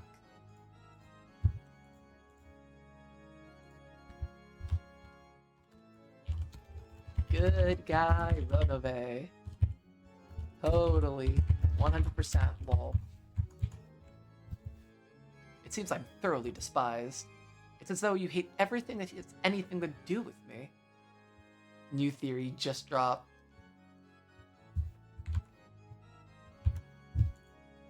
Beatrice openly sneered at Canon's hate-filled face.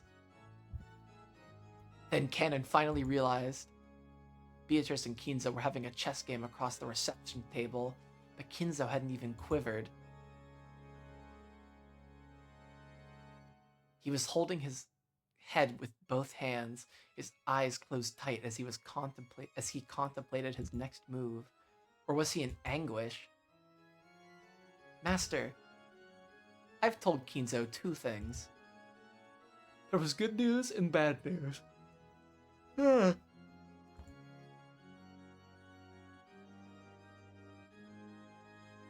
The good news is that he'll have the good fortune of being reunited with me before the ceremony ends. The bad news is that Kinzo has been selected as the very first sacrifice in the ceremony. Poor guy. Cackle cackle. There's absolutely nothing I can do about it, because it truly was decided by the fickle roulette. Liar. We know you're just a murderer who kills for fun.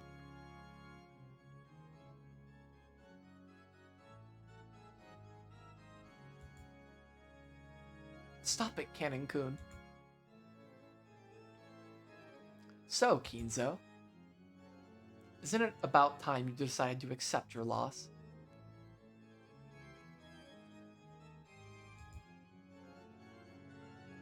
With this, our long contest is at an end, yes?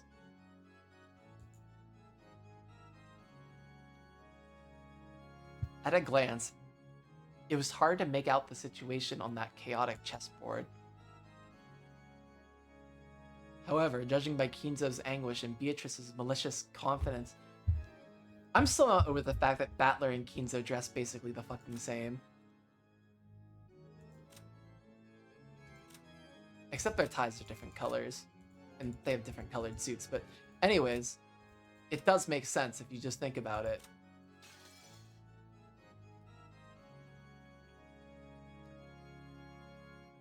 My worst theory. You'd love it. It seemed to be over already. It is unavoidable. Perhaps even this could be amusing. It is to me too. Resolving my contest with you may bring a flood of emotions, but it has already surpassed love and hate. It was fun.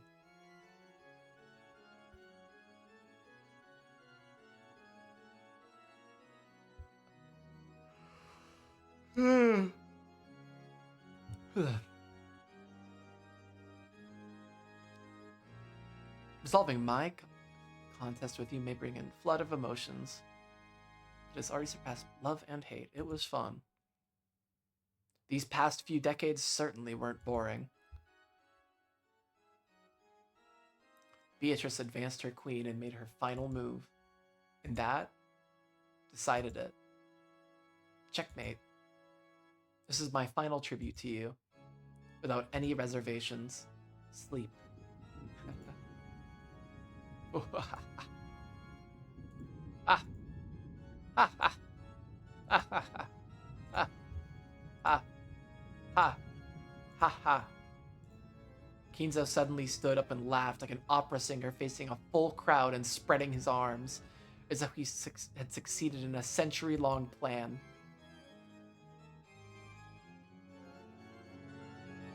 That laugh. Spat crimson. Is he burning, like in the last time?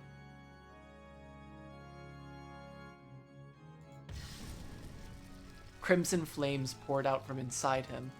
Yeah, he is gonna burn again.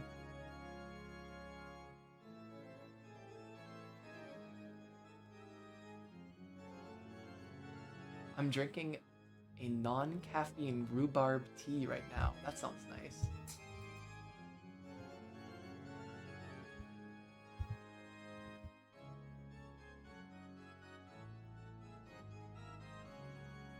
And all at once, his body was wrapped in hellfire. But Kinzo kept laughing. The more he laughed, the more the hellfire spewed from his entire body and began to char him.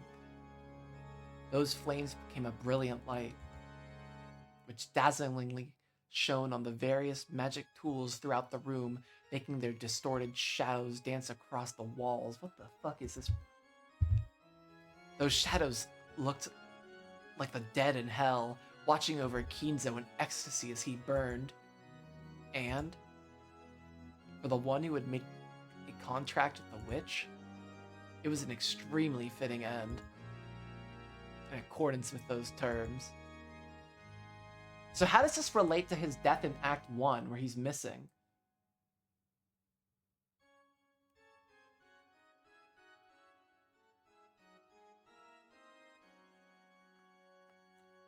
I wish I could break in. I don't know anything about tea.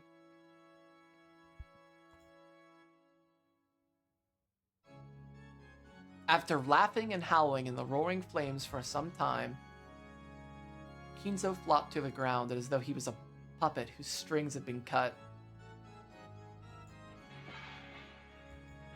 That was a bit much. Those incredible blazing flames disappeared as though he'd been completely burned up.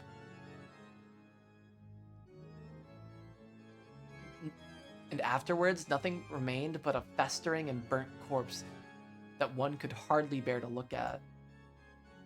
Ushira Miyakita. Oh wait. That's a thing with a mod. Horrible. You should talk. As if you didn't think that was a fitting way for him to die. Why have you shown yourself? You have some business with us. Stop it, Canon-kun. You mustn't provoke Beatrice-sama. It seems you would have them absolutely terrified. Pukukuku. I imagine I'll never get along with Canon. Hey, it's not as though I dislike you particularly. Beatrice grinned. Cannon violently averted his gaze, obviously unhappy. His reaction was so different from what he wanted to do that it made the witch and her butler laugh. Cannon, you stand in the presence of Beatrice Sama. Carefully consider your manner of speech. Oh, I care not, Genji. Let him say what he pleases. I am gracious. How are you gracious? I am always gracious to those who are about to die. So who are the other two that are gonna die? If it's gonna be the 4 of them and 2 more. Cackle, cackle. Is it gonna be all the servants this time? Oh no, there's not enough. 1, 2, 3, 4. Yeah, there's 6 servants counting Nanjo. Well, I guess Nanjo's not really a servant.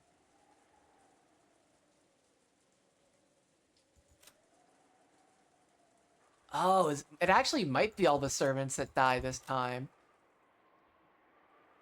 So then Battler has to suspect like one of his family members.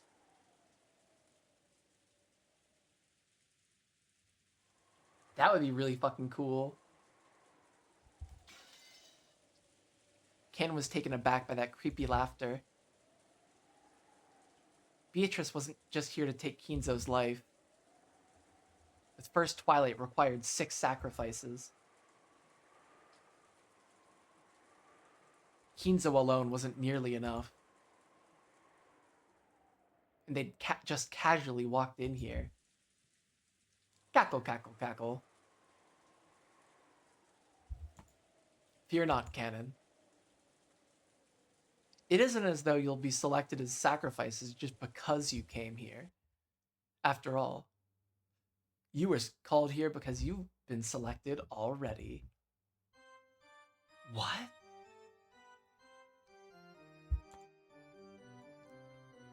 Their instincts were good enough to spot her meaning instantly.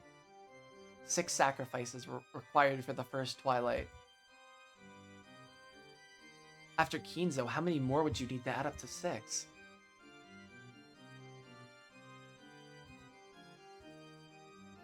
In this mansion, the number 5 instantly made them think of the number of servants in here.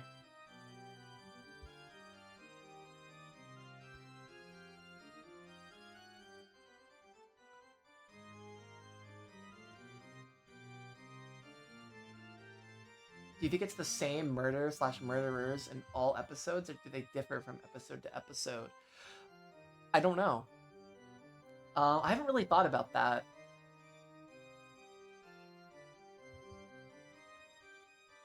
To me, I feel like the only murder that really matters the most is the first. So it feels like to me, whoever could have done it in the other episodes is just like a moot point.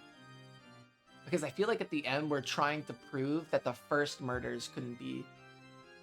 And I feel like everything else is just kind of like retelling the story through different lenses. I don't know. I haven't really thought that through. I need to think about that more.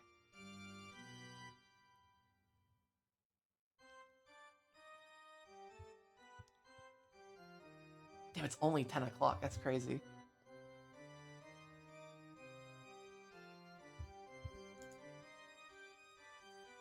Is that what you desire? Indeed.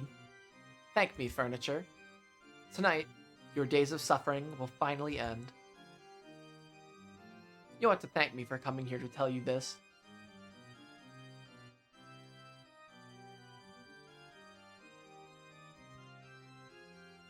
Certainly.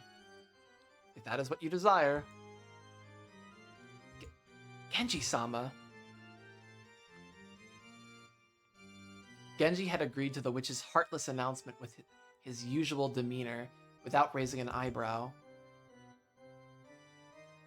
Now that the master is dead, Beatrice-sama is our master. Responding to her demands shall be our final duty. Shannon? Cannon? You've done well serving until today. That hard work is now over. As I expected of you, Genji. As your fellow furniture, I'm proud to have known you. Shannon. Do you have any objections? No. I heard that George-sama gave you a ring.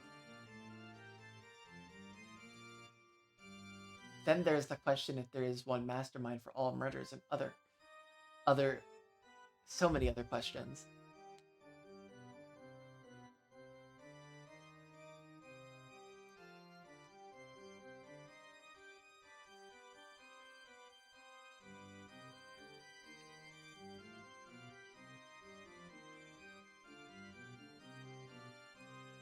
Like, Battler having to prove that it's one of the 18, like, choosing not to prove that it was one of the 18 that did it, I think is, like, really makes this hard for him.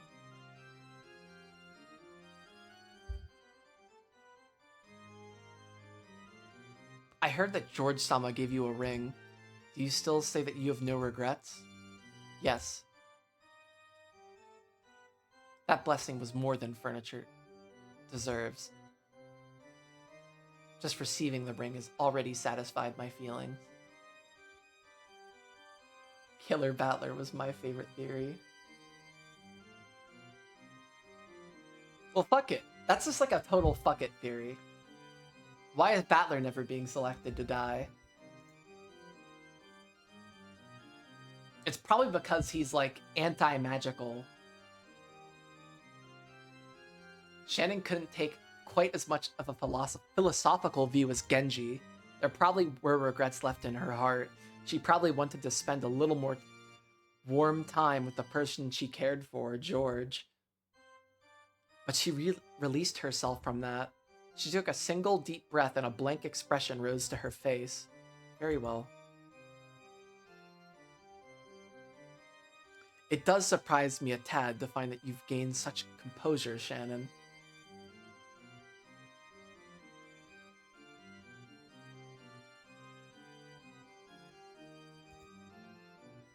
It seems you, too, have taken a philosophical view as furniture. Won't you at least shed some bitter tears for not being able to spend a night with the man you love?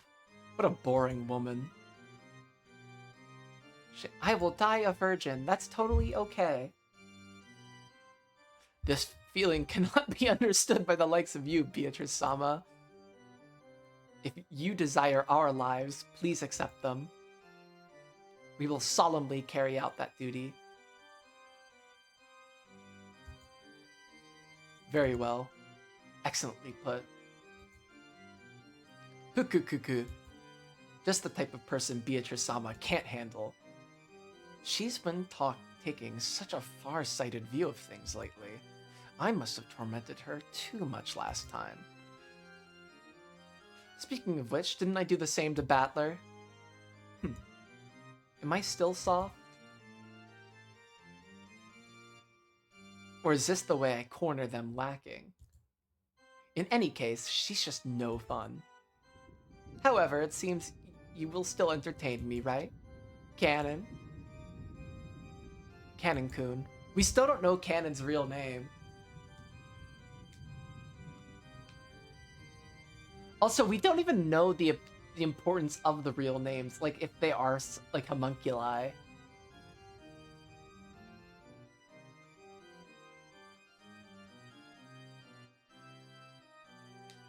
I think about like the Golem of Prague, when Rabbi Lowe just like writes the words life into him, and when he wants to kill him, he wants to write death, which is like one extra letter in the Hebrew alphabet.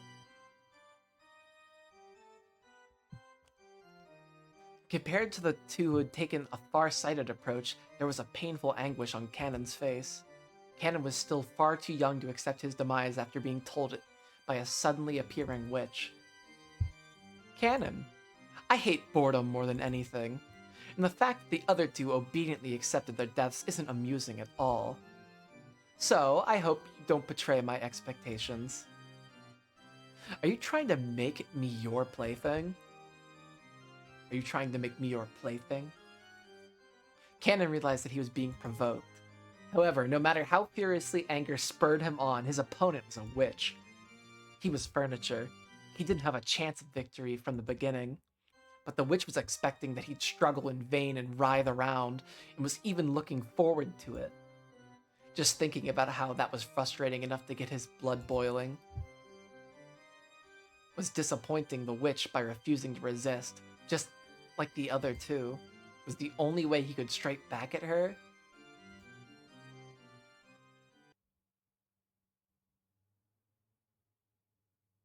Eldest of the 7 sisters of purgatory, Lucifer, arise. Lucifer of pride, right here.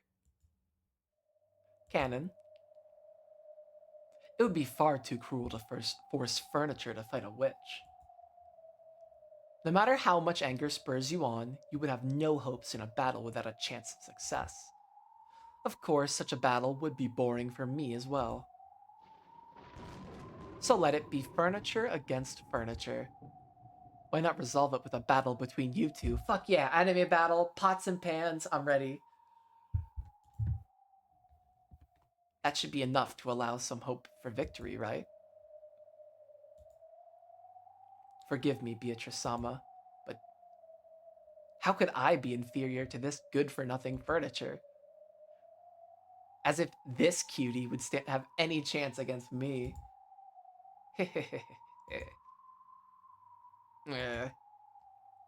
Prove that you can defeat my furniture, the 7 stakes of purgatory.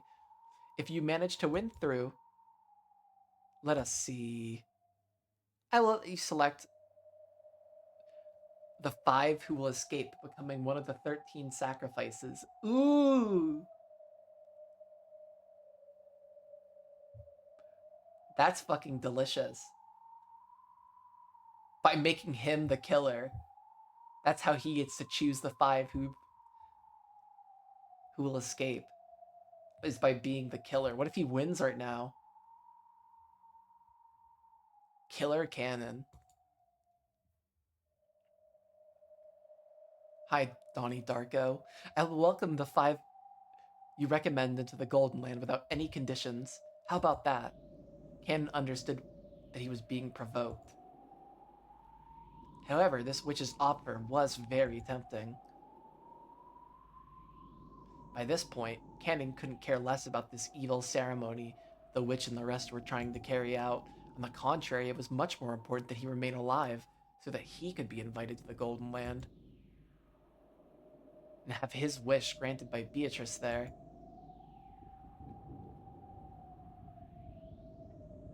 You cried, saying you'd had enough of being furniture, right? I shall grant your desire. I shall give you that human body you wanted so much you cried yourself to sleep. What do you say? That way you and Jessica could be together, yes? Oh, just perfect. You may recommend that Jessica and yourself be invited to the Golden Land. If you alone finding happiness isn't a satisfying solution for you, then you can add in Shannon and George, the ones she loves. If you're worried about duty, then you could also add Genji. Oh, that's 5 people. Isn't that enough, Cannon? With this much reward, you wouldn't let me get bored, will you? She's just playing with you. There's no need to listen to her. I don't like it. Are you okay with this, Nason? Beatrice couldn't hide her evil smile at those words. I don't like it.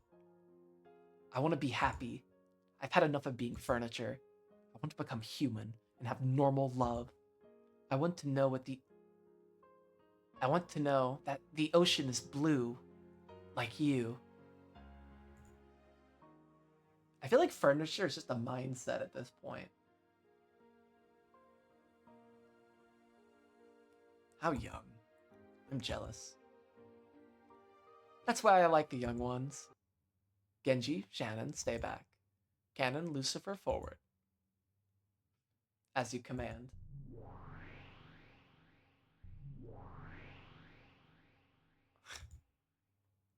I don't like it. That way you look down on me. As if Beatrice Samo would be impossible. But with me, at least you'd have a chance. I really don't like it. That was probably humiliating for Lucifer, but at the same time, she was also happy that she was lucky enough to have this adorable prey all to herself. Come, furniture of the witch. Don't think you can look down on me forever. Yes, do it again, please. Yes! Let's fucking go.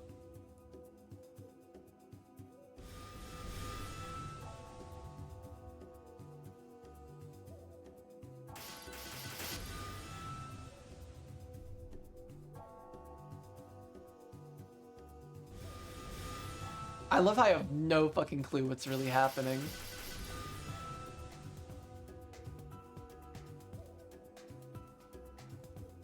So, Battler, isn't this a fun show? Yeah, it's like shonen. We're getting our little shonen slop break from the actual top 10 PowerPoint. Shonen PowerPoint.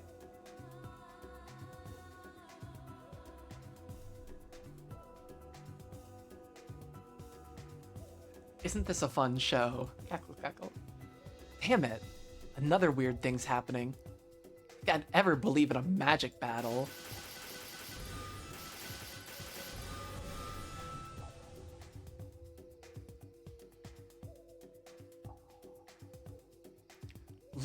Look, don't turn your eyes away. Look at it. Look. It's magic. It's furniture. No matter how much you tried to deny me and magic. Look. If you got all this happening right in front of you, it'd be a waste to miss it, don't you think? Look. Just stop thinking. Magic exists. This is fantasy. Don't close your eyes. Look closely. Look. Damn it. I won't accept witches. I won't accept magic. But if it's being done right in the open like that, what am I supposed to say? Damn it. Come now, don't turn away. Look closely, okay? I've always wondered how long a good Umineko anime would be covering everything. Yeah, pacing would be so weird. It'd be like ReZero, which I never finished, but maybe 150 episodes. Holy smokes.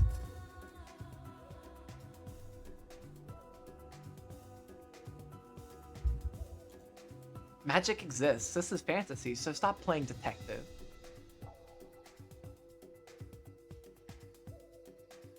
I know your secret. You actually don't really like to think things through, right?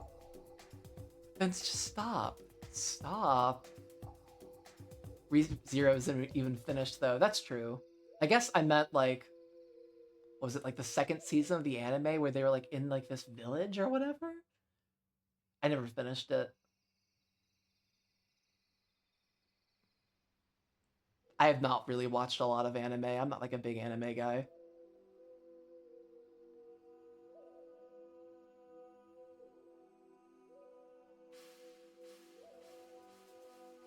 Do you drop everything? Yes, I do.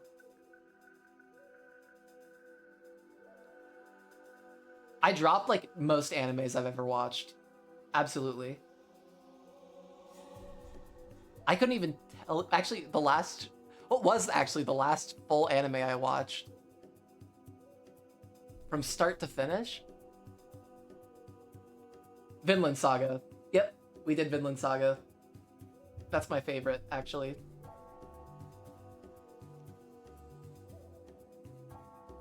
That was probably the first one I'd finished in years. I get like super... Actually, I watched Dungeon Meshi too. That was really good. I watched Dungeon Meshi before that though, so it doesn't really count.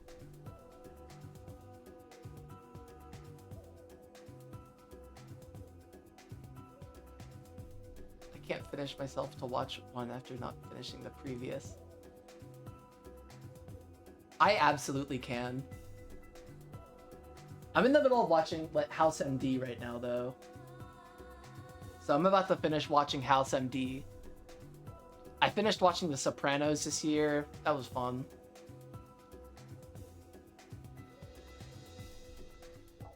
Anyways, I'm getting a little carried away here. We're missing out on peak dialogue between these two. These two just need to kiss already.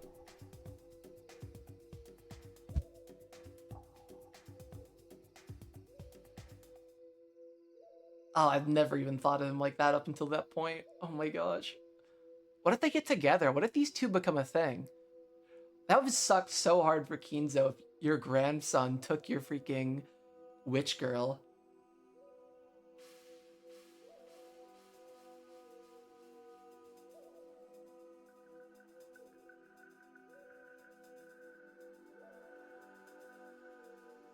Oh my gosh. I'm losing my shit right now internally. Shut up, shut up. Shut up. Don't talk to me. Oh, okay. This guy's getting stubborn.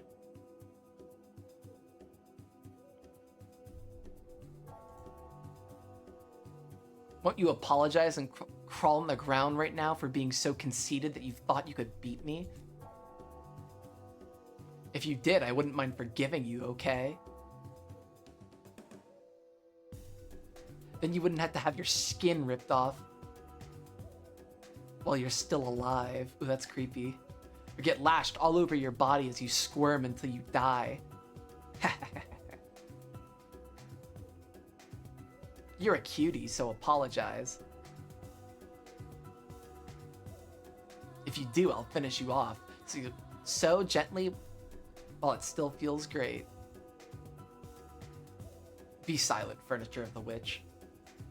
I have no intention of speaking with you. So you're saying you think nothing of me? This is not maybe the one... The pride one is not the one I would be insulting. That disrespectful gaze of yours. It's really ticking me off.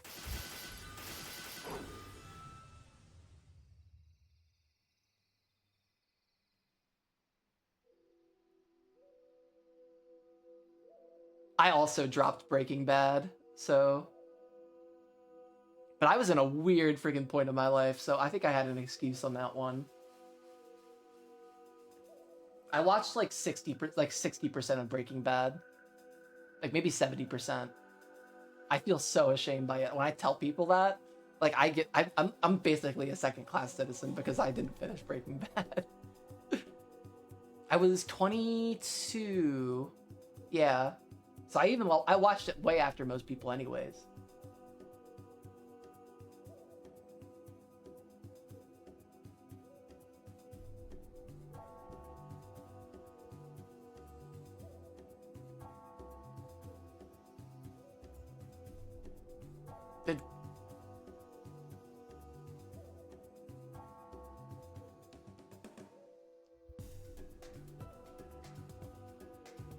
Is he dead? Is Kennen dead? Isn't he stronger than he was against Satan? Oh, they're referencing their last fight against Satan. This is why humans are so frightening. In fact, sometimes they even become witches and treat demons as butlers. So, which should I cheer on?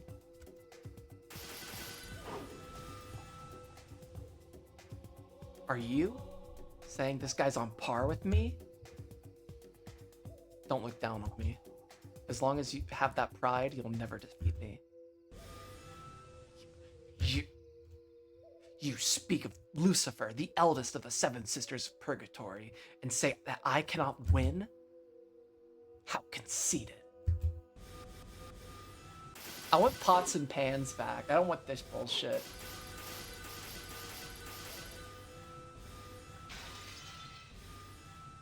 What? Oh my god. Wait a minute. I really fucking hope Canon doesn't win this. Who's he gonna choose? Is Canon gonna be the killer because he has to kill everybody to like make him? Was this like? I feel like this is like a fucking some genie shit, like some fucked up shit where fucking Beatrice would be like, now you have to kill all of them. Fuck you.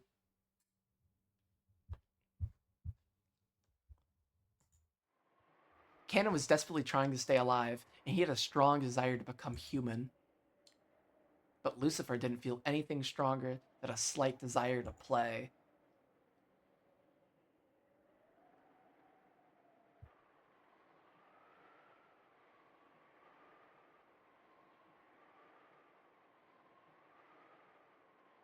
So that led to an inevitable result. It was a result that could be reached by the power of humans, the power of the heart. That's as far as you go. You cannot win against me.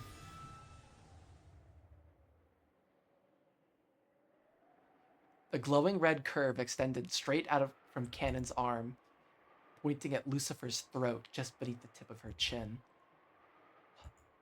What is this? How could I? There must be some mistake. As she ground her teeth in irritation, she tried to deny the truth right before her eyes. But no matter how much she believed in her own superiority, it didn't change the facts right in front of her. Oh, well done, Canon. Wonderful, you haven't bored me. How pitiful my furniture is compared to that. Haha.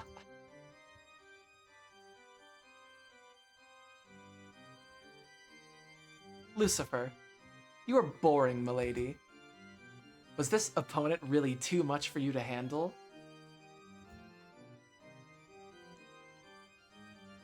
I'm disappointed, eldest of the seven stakes. Ha ha ha ha. It would have seemed like a mere rebuke to an outsider. However, furniture serving the witch knew what kind of severe treatment would be promised by that rebuke, and understood what had just been left unsaid. Wah! You good-for-nothing furniture! She howled. Abandoned her last bit of pride, she made her body explode, exposing her true form. That form was a demon stake, which bounced off the walls surrounding the room, pots and pans! How could you shame me so much? Kill, kill, kill, kill! You blockhead, even though you can't follow my movements anymore. I won't play around anymore. I'm seriously mad. I'll pierce your heart in one blow. I'll plow right through you, make a fountain of bright red blood reach the ceiling. Die! Canon-kun! Oh, he got killed by the pots and pans.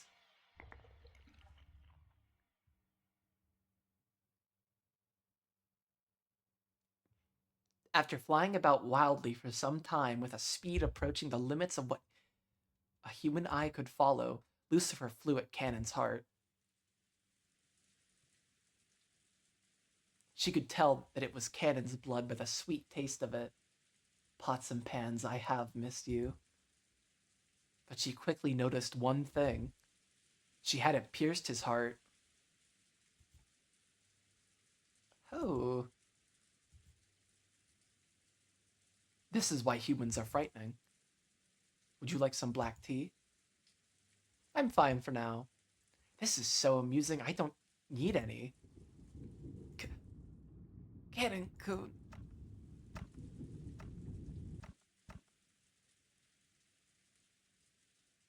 You were arrogant again. I told you that you wouldn't be able to defeat me. The floor was... Oh, I thought she died. I thought that was Canon taking the blow for him. The floor was stained with dripping blood. It really was Canon's blood. But it wasn't flowing out of his chest. Canon had sacrificed his own left hand to protect his heart.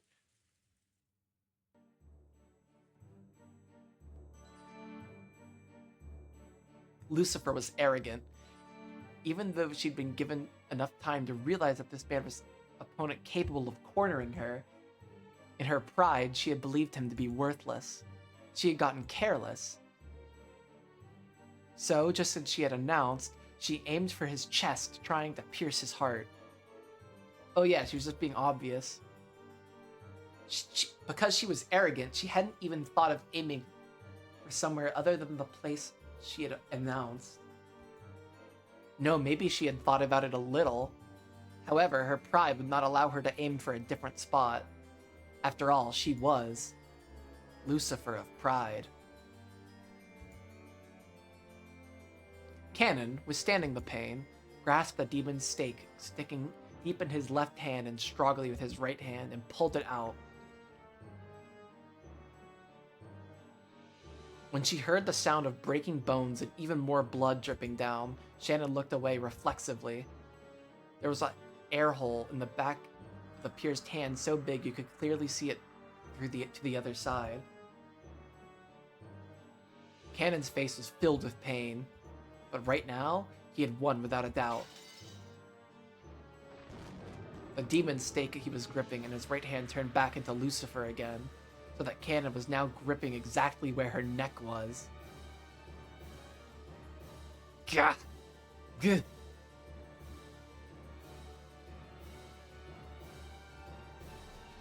It's my victory, Beatrice. Canon didn't hold back with the hand gripped at Lucifer's throat. She had challenged him again after their fight had already been decided. Canon had no obligation to be considerate. But even so, Canon released the witch's furniture. Was it his naive humanism? His pity for other furniture? Or a final bit of respect to the witch? In any case, when she was released, Lucifer fell face down to the ground, retching and moaning over the pain in her throat. Spectacular, Canon. Your great efforts have proven the correctness of some of Kinzo's research.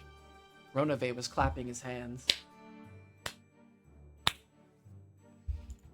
To Canon, who had won at great cost and a wound on his left hand that wouldn't close, Ronave's applause felt like mockery.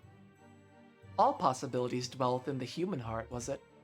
My, this is why humans are frightening. Well done, Canon. You were victorious. Spectacular. Ah. Are you okay? Canon-kun.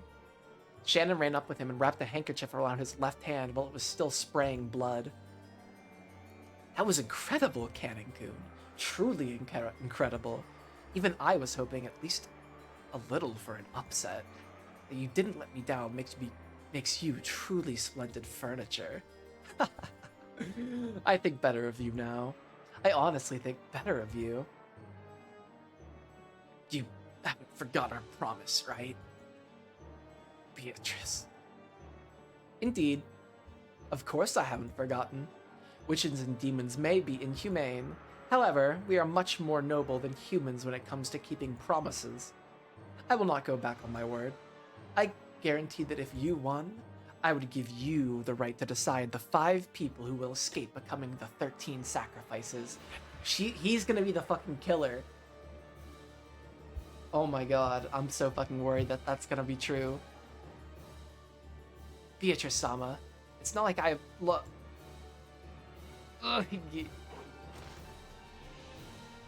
When Beatrice waved her pipe, heaven and earth turned over just for Lucifer. So as horribly as a natural result, she fell onto the ceiling. The ceiling doesn't seem to have that high to people standing on the floor. However, people who fall on it upside down and head first usually don't agree. Milady, isn't that a little much?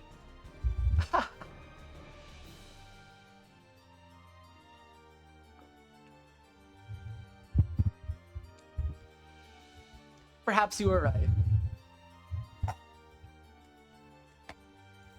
I suppose I'll forgive her.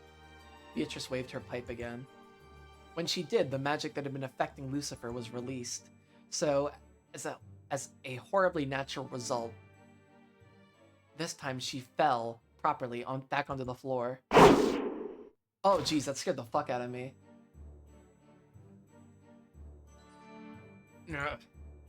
Ugh. Beatrice-sama, forgive me. What are you so afraid of? I've already forgiven you, haven't I? So, Canon, shall we continue? Continue what? You aren't saying you want me to finish her, are you? Oh, no. It isn't over yet, right? What isn't? Stop dodging the question. I did promise you your reward, didn't I? If you could defeat my furniture. The 7 stakes of purgatory, right? Oh, is she gonna make him fight all of them? That's bullshit.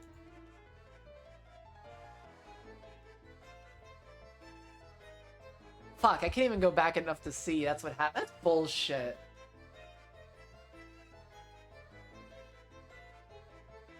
Come arise, the 7 stakes of purgatory. Fuck you, Beatrice. The 6 younger sisters of the worthless elder sister. Yeah, ha ha ha ha ha.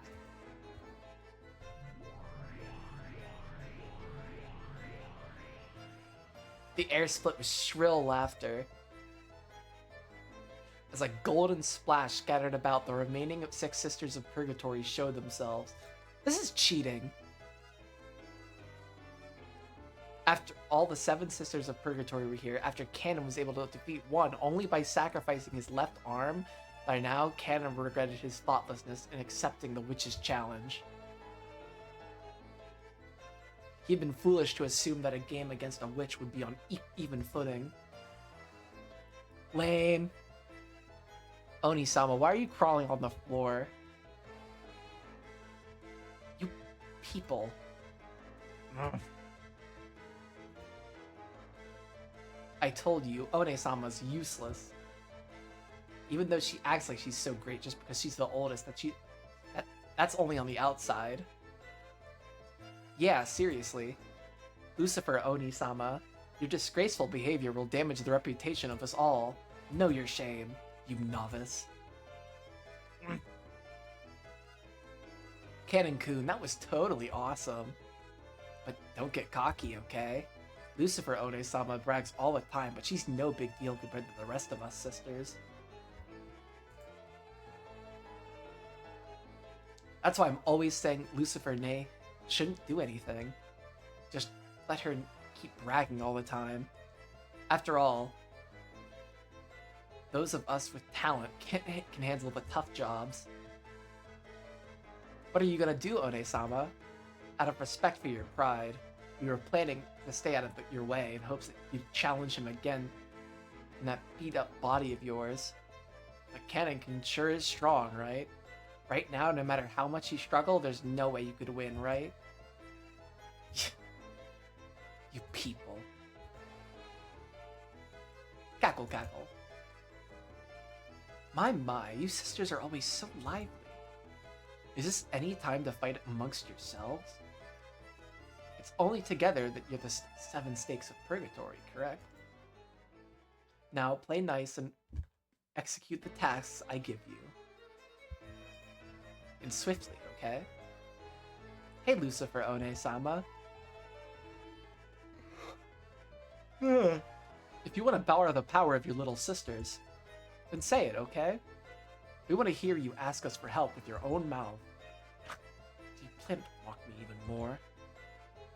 I, the foolish, weak, ugly, and shameful Lucifer, the eldest sister, beg my younger sisters to save me. Come on, let's hear it. If you let us hear that, we'll save you. Okay? Everyone? You... bitch. Oh my god! The 7 sisters of purgatory unanimously closed in on their worthless sister, abusing her. Even Cannon, who'd been fighting for his life until a second ago, couldn't bear to look at it. I could. As if I could say something like that. Quickly now. Clearly, we won't make any progress here with you alone. Hurry up, let the Seven Sisters strike Cannon. My, what is the matter, Lucifer? This is an order from Milady, is it not? After grinding her teeth over and over after hearing her sister's curses, Lucifer trembled all over and answered her sister's request. I, the foolish, weak, ugly, and shameful, Lucifer, the eldest sister, beg.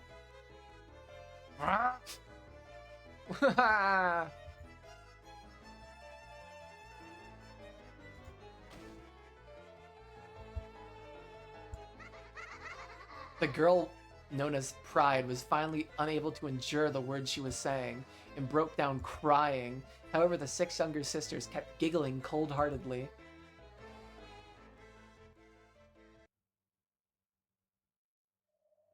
Wait a sec. Don't try to trick us by crying. You haven't finished saying it. That should be enough. Come, sisters, let us display our power. I won't be satisfied until I hear the whole thing, okay? Come on, One-sama, keep going.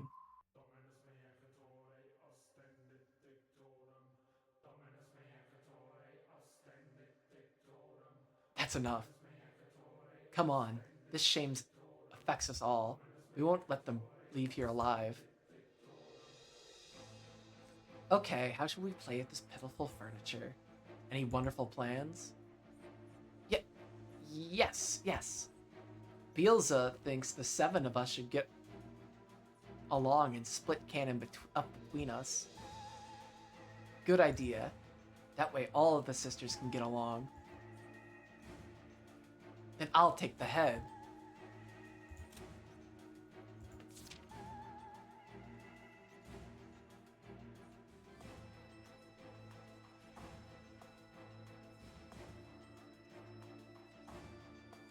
Fuck, I wish I could look at tips from the other episodes to see. Oh wait, I have it written down.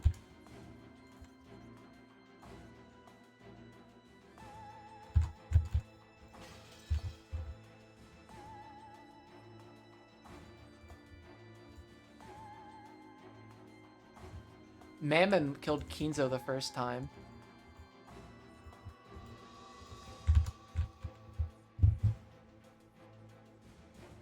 And I don't remember where the stake was. I'll leave the limbs and guts to you all. No. I get the head. Oh wait.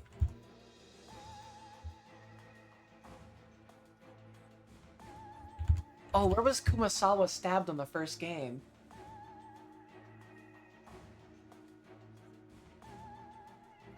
I almost want to fucking hold up.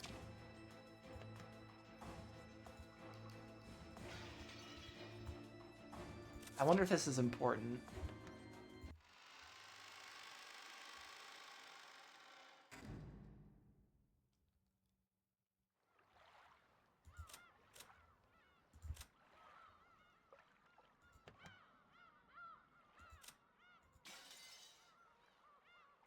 No, yeah. So what about Kinzo?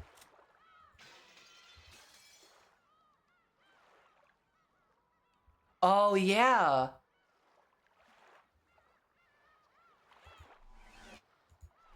It lines up.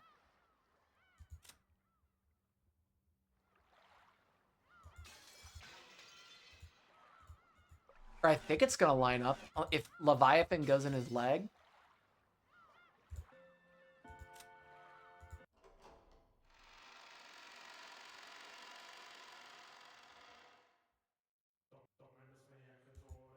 I get the head.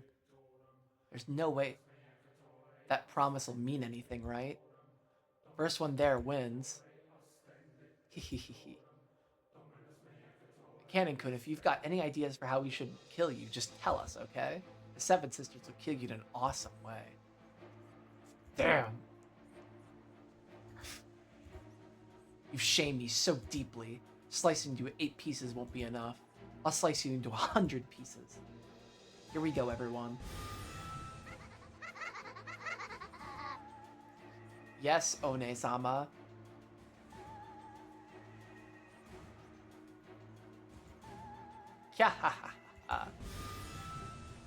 The 7 of them burst at once. They had no intention of playing or boasting.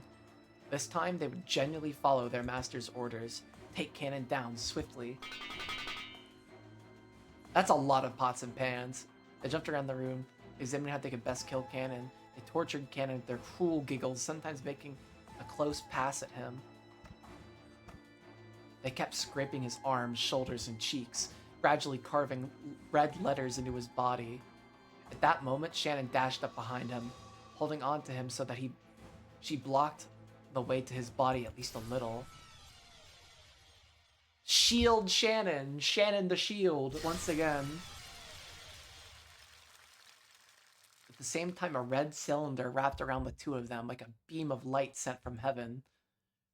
That cylinder repelled the evil ones who tormented Cannon. Shannon the shield, once again. What? You're mean. This has nothing to do with you. Ah, I see. You must want to play with us. Yeah. Then I'll take it.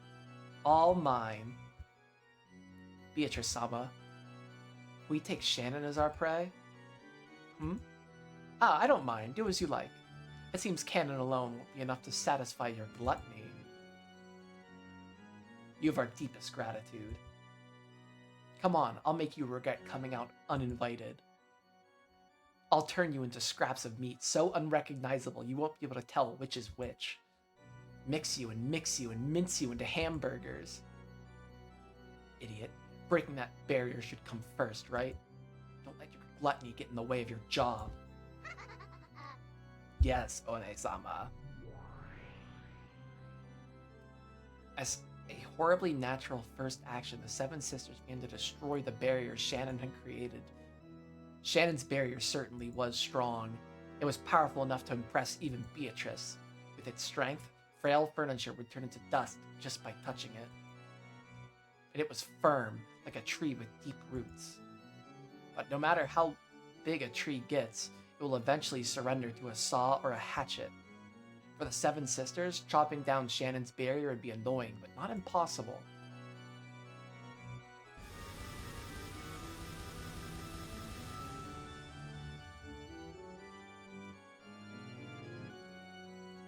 A sound like beetles jumping about grew even fiercer and filled the room. The red barrier began to be cut up and eroded away as though with a hatchet, a saw, no, a chainsaw by now. Flashing lights warning, folks.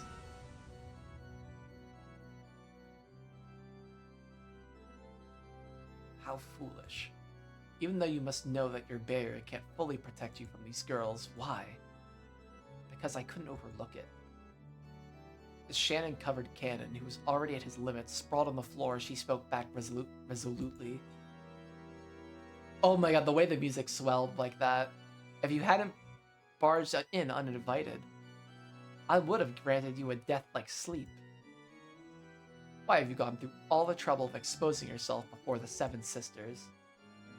Not all deaths are the same. A cruel death will cause you far more anguish than merely dying. Go ahead, do as you like. Just as you always want to do. Just as you always do what you want, I did what I wanted.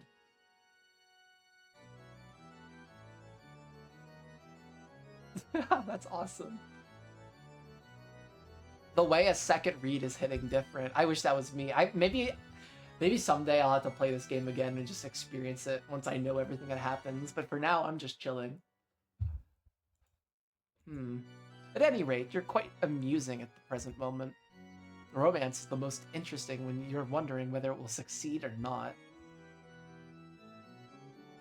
Once it does succeed, a woman is like salmon who has finished laying its eggs. Okay.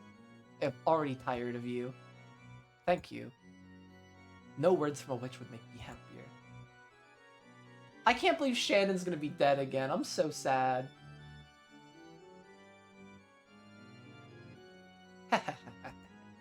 Then at least in the end, let me see you die in a truly entertaining manner. Seven Sisters, can you hear me? Kill Shannon in a way that shows me the limits of brutality. Shannon. My apologies. In the end, I wasn't able to reach your level, Genji-sama. You're an idiot, Nei-san. If you just let me be, then you might not have had to meet a horrible end. No, it's fine. I received a ring from George-sama and lived as a woman. I have protected you and lived as a sister. With this, my life is complete, with no regrets. Fuck yeah, Shannon. You're pissing me off. That philosophical take really is irritating. Like I said, your furniture. You don't even smell like a human. Look at me. I am a human. Don't spout off philosophical crap like you're more complete than I am, you furniture. How ugly. Are those regrets what you truly are? They aren't regrets. This is called living. What's this about not minding if you die just because you were given a ring? Ah, I can understand it. It's incomprehensible, disappointing, outrageous, stunning, and it's all useless. Milady, perhaps you're acting a tad undignified. Shut up, furniture. Shannon, you think I'll let you die so easily? Now's the time to bite your tongue. How pitiful. If you can see yourself reflected in my eyes, and you shut at your own ugliness. Fuck yeah, Shannon! Fear not. Once I've crushed you up, you'll be much more ugly than while you still live. At that time, Genji softly entered the red barrier. Perhaps the barrier didn't block those of ill intent. Then Genji held her from behind and covered her eyes with his right hand. Genji-sama, you've already done enough. Go to sleep before me. Yes, thank you very much, Genji-sama. Indeed. After that, Genji softly pressed his left hand near her collarbone, and he did. And as he did, emanating from that area, a crimson stain gently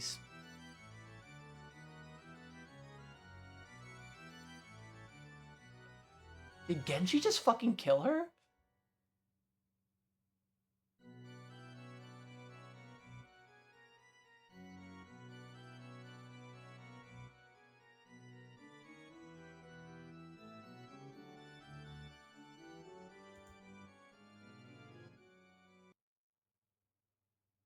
Did Genji just fucking kill her? When Genji removed his hand, bright red, flush blood oozed out of there. It only happened for the first instant. It was shaped like a crimson rose.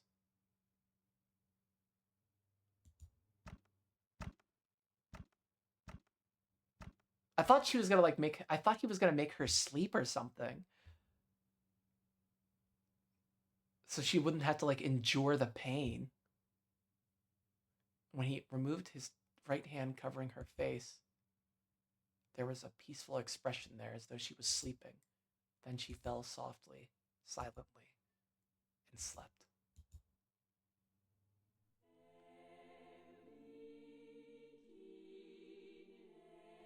What the fuck? Her soul had already been sent to a world where the malicious witch and her furniture could not reach her, no matter how evilly they tortured her. This scene left Beatrice and the Seven Sisters stunned. Only Ronove wore a mysterious smile. Then Genji leaned over to the cannon, who was crouching on the floor. You did well. You should sleep now, too. Yes. Thank you very much, Genji-sama.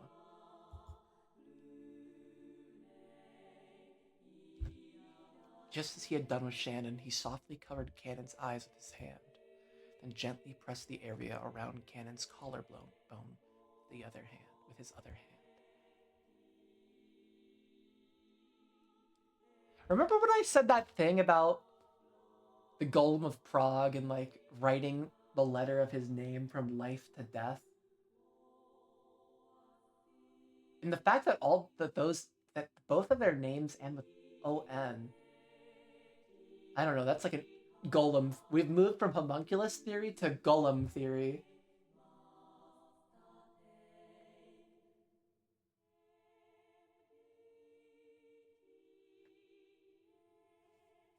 They're actually golems, not homunculi. Because what if he's like basically just making them dead by changing their name somehow? And that there's some like more importance to like that Shannon, Canon. I'm on some good theory shit right now. When his hand was removed with the lightness of a feather, there was a crimson rose there.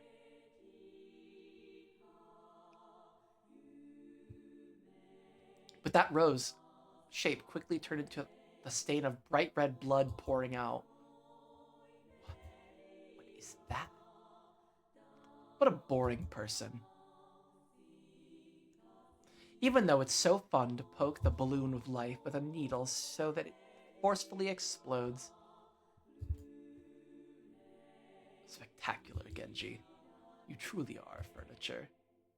Thank you very much. Well then, Beatrice-sama, Onobe-sama. This is my final task. Allow me to rest. Damn you, snatching away my fun. Why don't I take all the thrashing and mashing I wanted to do to them and give it to you instead? Beatrice faced him with an unsatisfied expression, but Ronove spoke quietly to Genji with a soothing smile. You've worked hard. You are my greatest servant. As a final gift, I shall bestow upon you a peaceful sleep fitting for all the labors you have performed. What? It's not your place to... When Ronove snapped his fingers, Genji slumped to the floor like a puppet with its strings cut, suddenly and yet gently. What the fuck is going on? He crumpled, falling into a sleep that no witch could call him back from.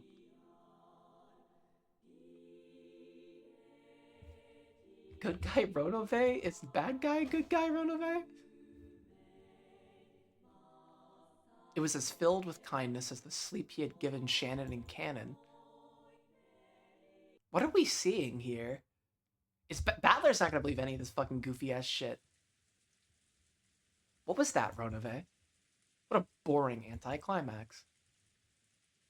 Are you not a mighty great witch, milady? What happened here is hardly worthy of your concern.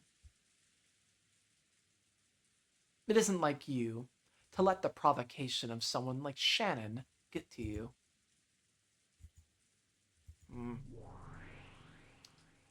He's kind of fucking with her. He's fucking with her mojo. I was right. I definitely think now that he does have some ulterior motive here. Maybe he wants to be free. I feel like that's too simple, though. I feel like that's way too simple. What was it that had Beatrice so irritated?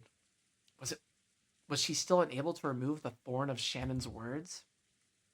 Ronove laughed lightly, as though lamenting the complexity of humanity and a woman's heart, and ordered the 7 sisters to go. After all, there still were 2 sacrifices left to the first twilight. The 7 sisters disappeared in ecstasy.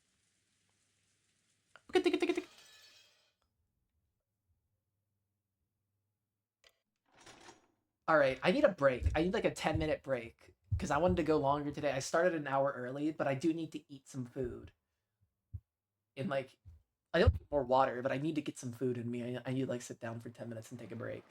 So, if you're here, stand up, stretch, take a shower, eat some food. because I need like 10-15 minutes to just take a little bit of chill. So I'll be right back. And wait, and pause.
Hello, I'm back.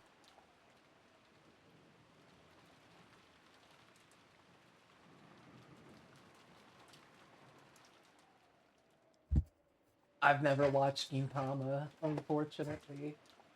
Oh wait, let me fix this shit.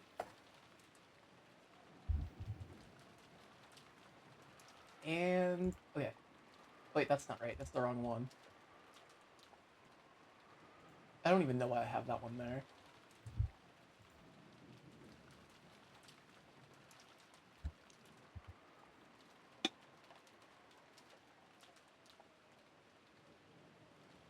Leftovers are going crazy.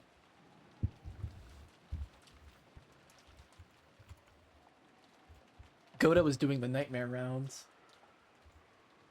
Rokenjima had always been empty except for the Ushiramiya family household.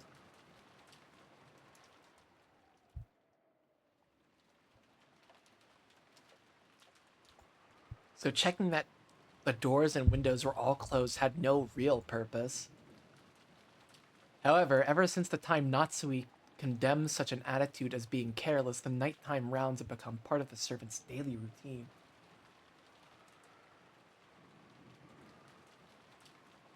Yeah, I've seen Neon Genesis and Death Note.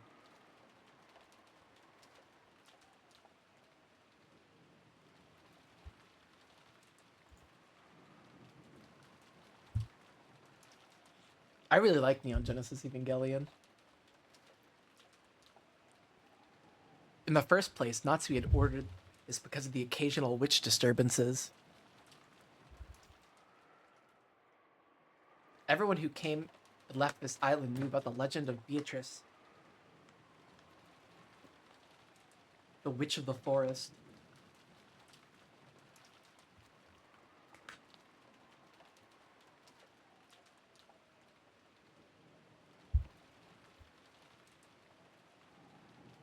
It had become this established as this island's characteristic ghost story. Because of that, it was only natural that some people would claim that when they thought they were alone in the mansion, they would hear a strange sound or see a shadow of a person. However, when that created a little too much of a disturbance and reached Natsui's ears, she made a fuss, thinking that some suspicious person might have been entering and leaving. Apparently, she had roused all the servants and had them check throughout the mansion. Was all that panic over the witch had happened before Goda's arrival? He had only heard about it from the more senior servants. Ghost stories like that could be found in any workplace. Even at the hotels and restaurants Goda had worked at, there had been plenty of them. So when he heard about that story on this island, he'd given a forced smile, thinking, ah, so they have that kind of thing here after all. That forced smile aside, he'd figured that, when in Rome, do as the Romans do, and taken it seriously.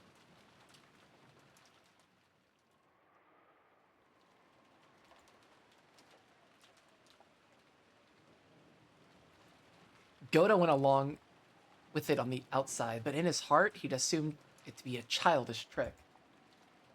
At first, that is. This certainly is eerie.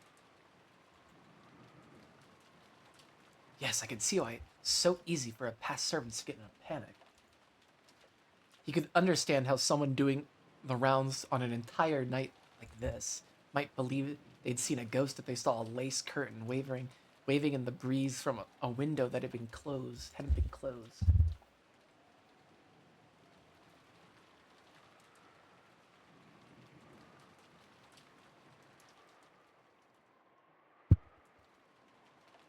I remember for the longest time, my favorite anime was Steins Gate, which I never played the visual novel for that either, but I really liked Steins Gate when I was a kid. Like 14 or 15, I think.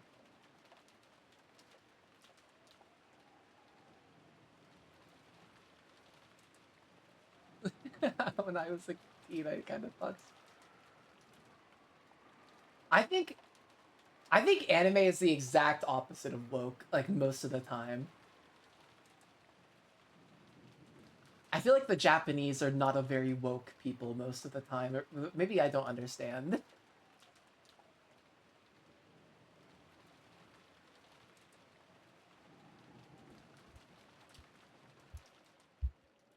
So if you make fun of the Witch of the Portrait, there is a curse. It seems like there was even a servant who received a serious injury and quit. Well, I wouldn't want that. Think of my age. I probably would be granted a workplace this hospitable again. Ah, Witch of the Portrait. I'm working sincerely, so please just give me some peace.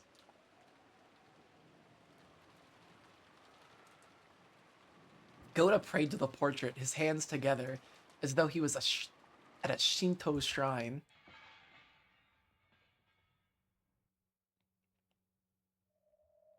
At that time, he thought he heard a sound. The kitchen? Was that the sound of something metal falling on the floor? Maybe a mouse or a cockroach had come out and knocked over some of the dishes. No, no, how could that be? It was usually cleaned thoroughly. Thinking he'd check out what was that noise had been, Goda entered the kitchen. Goda horror movie. Yeah. He turned on the kitchen light. When he did, he heard a strange sound. Clank, clank. Oh, Goda's gonna get his shit killed. I think all the servants are gonna die this time. I was right.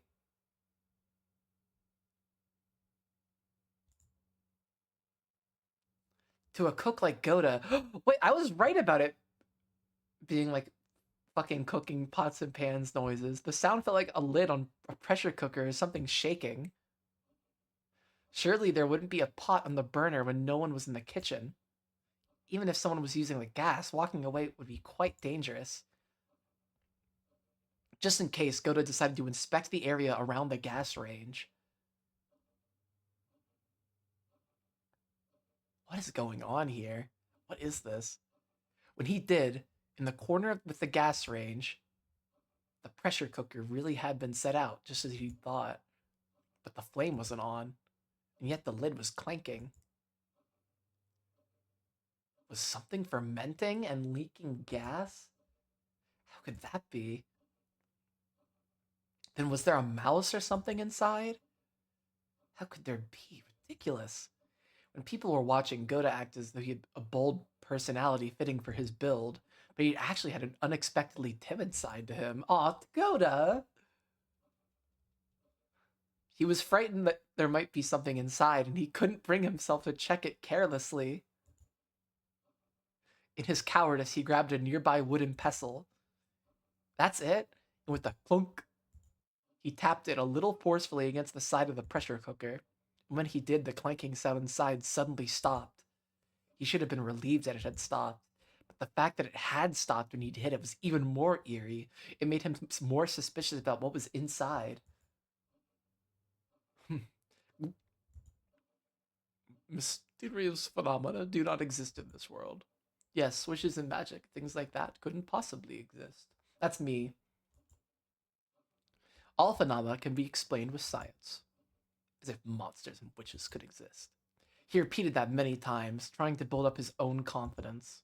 The gap between what he was saying and what he was doing was quite comical. Who would believe in a witch? Would believe in magic or curses? Come on. Show me what you really are. Take that. He removed the lid of the pressure cooker, and lying exposed there was the sparkling clean silver bottom of the pot. There was absolutely nothing frightening like he'd imagined. Whew. It's only natural. There's no way there could have been anything inside. By now, Goda realized that he had been a coward. So while he still had some doubts as to what had caused the lid to make that sound, he figured it wasn't a big problem and decided not to worry about it too much. Then he took the lid he'd grabbed and softly set it down to where it had been. It's fine, it won't make a sound. Of course it won't. As if witches or magic could exist. Clank. Clank, clank, clank. Huh? Clank, clank, clank, clank, clank, clank, clank. Clank, clank, clank, clank, clank, clank, clank, clank, clank, clank, clank, clank, clank. Pots and pans. Eep! Oh wait, pots and pans, actually. All the pots and dishes in the room started clanking at once. It grew even stronger so that finally the lid to one of the pots fell off, and from the inside of the pot, a slender white arm reached out. Ooh. Lids fell off the pots one after another, and another, and another. Eep! As if witches could exist. As if I believe it. When the number of arms grew to 7, a loud, shrill laughter split the air. What a letdown. Too bad that someone who can make such delicious food is such a lightweight. If you don't want him, I'll take him. He's all mine. But I said, no. I'll take him. Huh? What? Yeah! I can't believe you predicted the major role of Pots and Pan. I'm so proud. It happening again. He's done.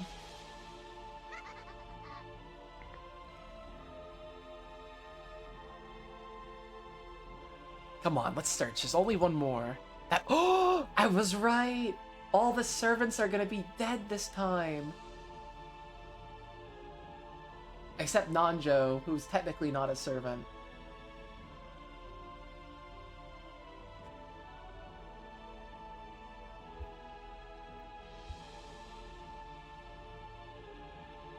It always sounded like cans to me. I'm freaking out. This is gonna be so crazy.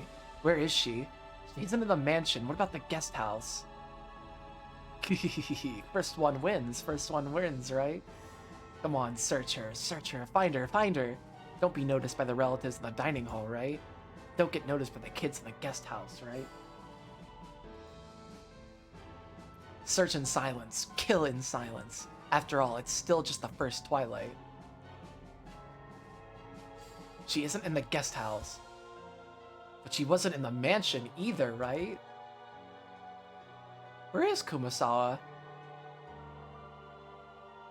I found her. She's in the rose garden. Why is she standing there without an umbrella? She's already given up. All mine, all mine, all mine. You blockheads can't sit there and just watch. I told you. No, this one's mine. Come on, if we take any longer, we'll be scolded by Beatrice-sama. Let's take care of it all at once.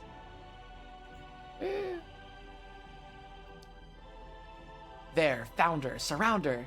Come on, let's get along and do it all at once, okay? Die!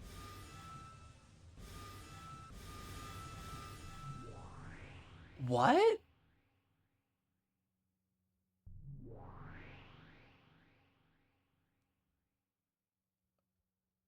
Okay, Kumasawa.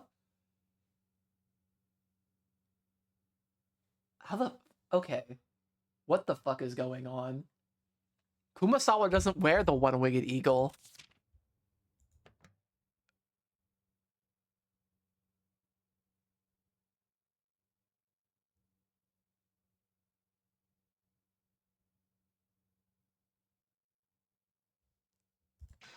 Fuck. Huh? I just gotta read. What? I'm actually a total fucking badass. What is this? I'm actually a total badass. Oh, what naughty girls. You wouldn't happen to be friends of that child, would you? Just what is this? This old hag. There's gotta be some mistake. One more time. What the fuck is happening?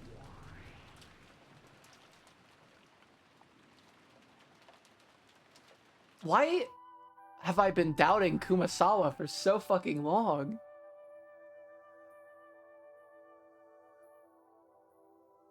Why have I not given Kumasawa any fucking thought?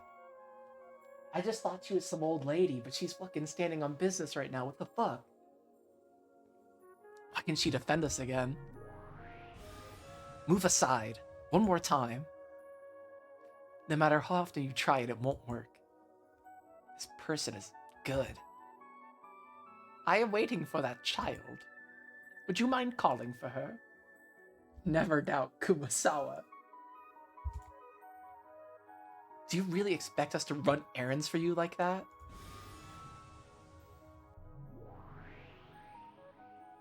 There's no need. Beatrice-sama. After all, even I have manifested by now. Runaways like, I too am in this dialogue scene. I was certain that you had awakened.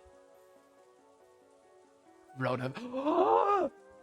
What is going on here? It's been a long time.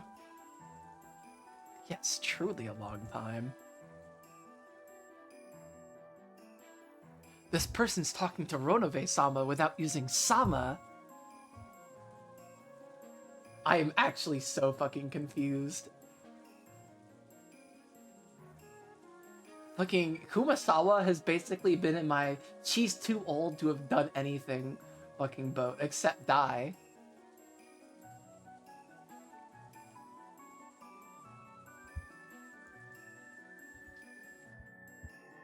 And it's been a long time since I've seen you, Beatrice.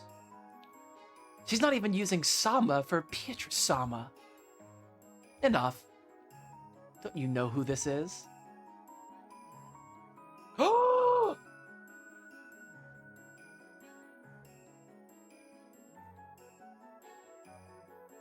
At the beginning? At the very beginning of this chapter, that... What?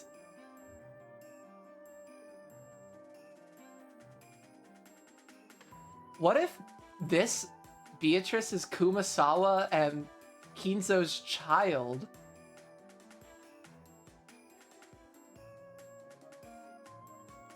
Wait, I want to go look at my VOD. Hold up. I'm sorry, guys. I need to compare.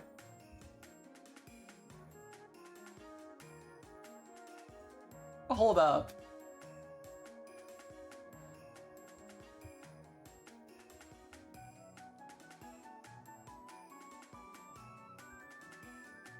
That's Kumasawa? No, I gotta be missing something. Yeah, notice how the hair... It's very similar. Kumasawa is actually a fucking badass witch.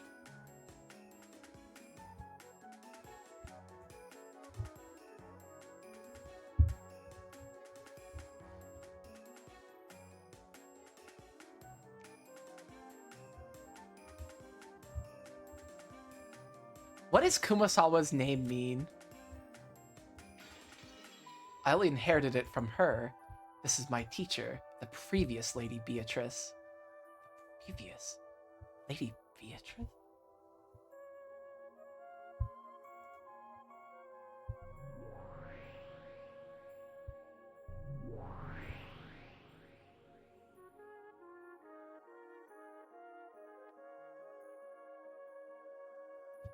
So Kumasawa gave Maria the rose? Or gave Maria the letter? No, that can't be... Gold butterflies appeared in ones and twos from the Garden of Roses and began to gather around Kumasawa. Then, after she was wrapped in a golden sparkle, she burst and disappeared, and Kumasawa's form was no longer there.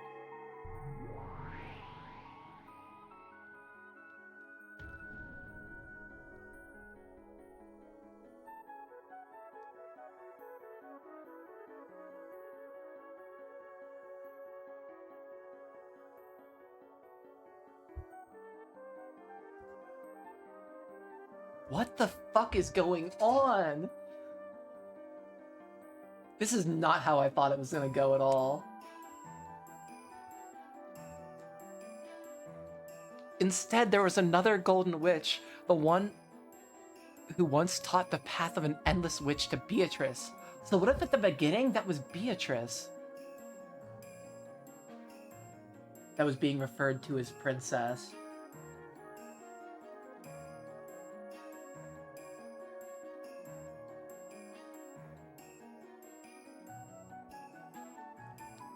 And the only person Beatrice ever called teacher. Her hair was long and beautiful and vividly youthful, and her figure was in that elegant dress couldn't possibly have been mistaken for an old lady.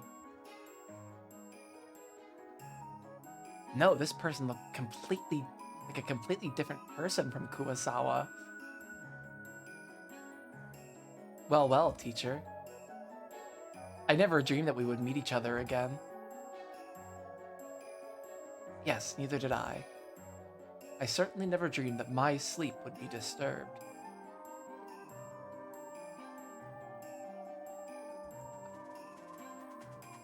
Such a troublesome time for you to awaken.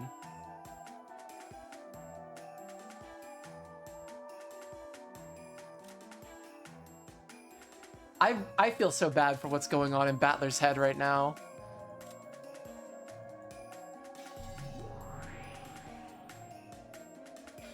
Fuck. If you remain asleep as usual, the first twilight could have ended without much trouble. Or perhaps should I be glad that you're here? I was just getting a tad bored.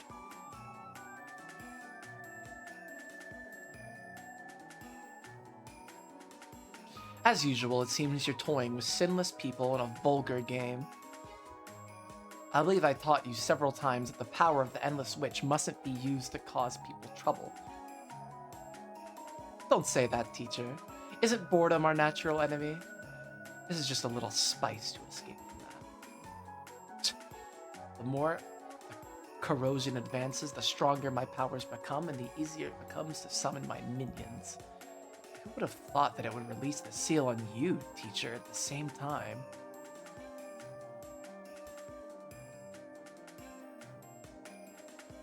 I'm fucking losing my mind. It's precisely because I predicted such a thing would happen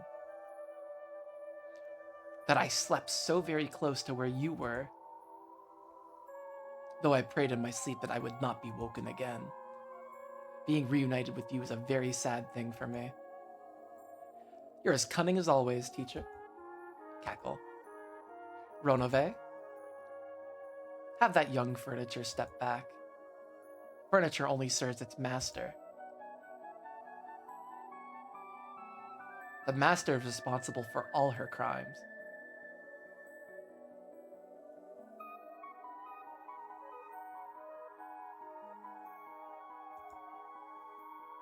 Certainly, Madam Beatrice. I have already passed that name on to this child. Come now, step back, furniture girls. I may give warnings a second time if you do not listen to the first. However, I do not expect to receive a third.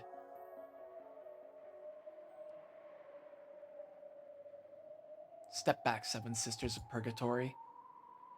If you get dragged into this, only dust will remain. But back, everyone. Ronove and the Seven Sisters of Purgatory retreated.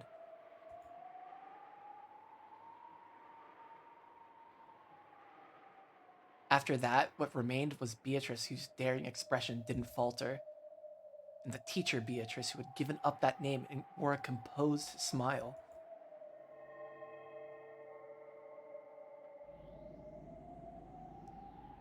Well then, teacher, what tea shall I prepare for our long-awaited reunion? Let's see. The reunion was longer in coming than a visit of a comet. Perhaps I will accept your hospitality. And if it seems a mistake has been made, I'll have you return my name and the title of Endless Witch.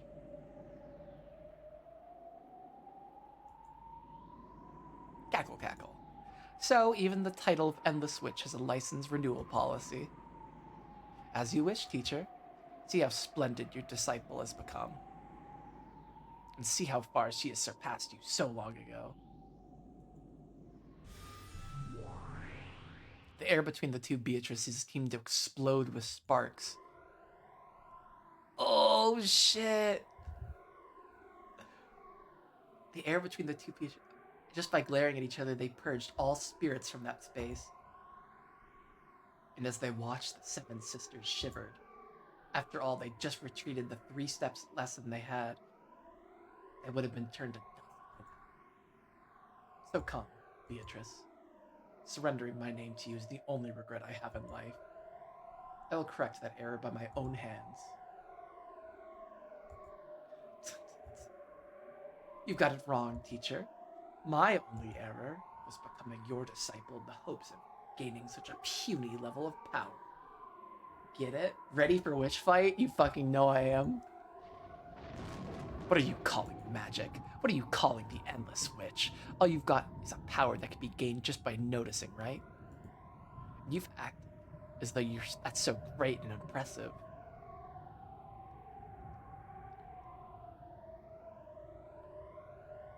I'm so fucked. Your turn's long over, teacher. Choo, choo, choo, choo, choo. Yes!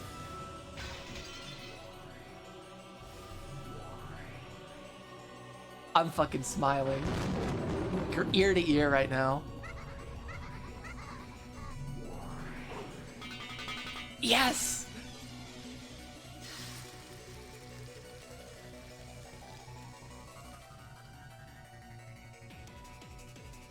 Yeah, Battler, me too. I don't have a clue what's going on anymore. What in the world is happening right in front of my eyes?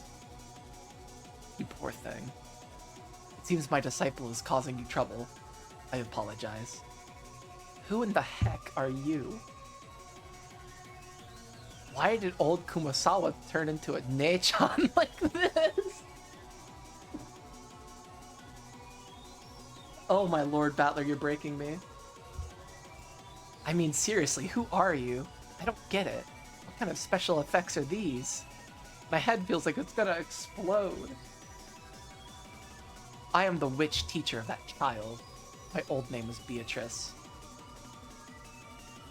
When that child succeeded me, I gave up that name, so I have no name of my own. There, you're Kumasawa.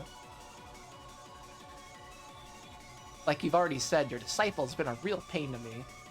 Please take responsibility and do something. No, wait. I don't believe in stuff like this. As if witches and magic could exist. I won't accept this messed up battle. Damn it, what should I believe?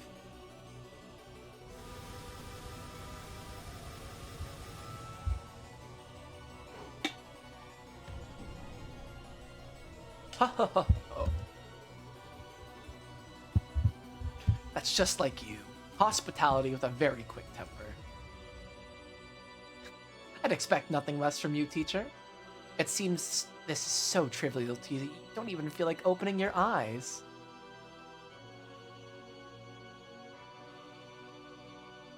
But I doubt you'll be able to win unless you're prepared to wreck this whole island, see? Come, arise, shoulder war towers, what?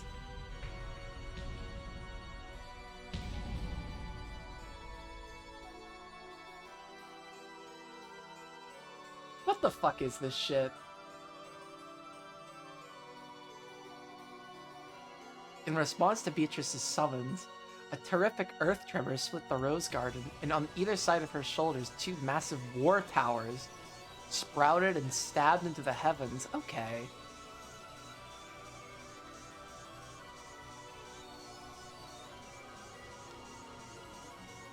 They stretched up to 100 marut tall. I think they mean meters there. And each had over 360 ports.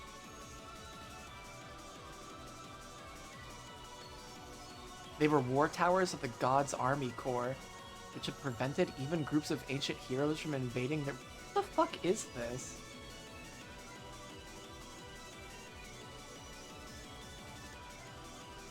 As Beatrice elegantly floated in the gap between the massive two-headed towers, she looked down on her teacher, sneering with a sense of absolute superiority.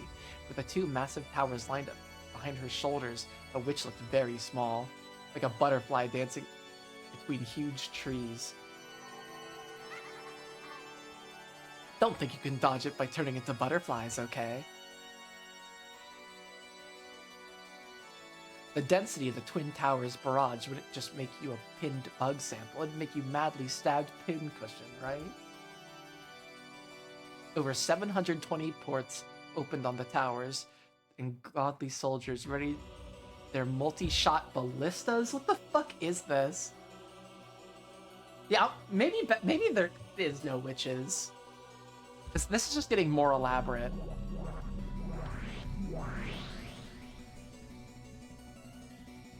Is that the end of your turn? Famous last words.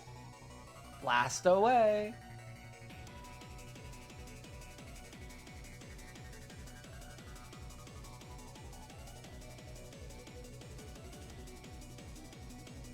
Oh my god.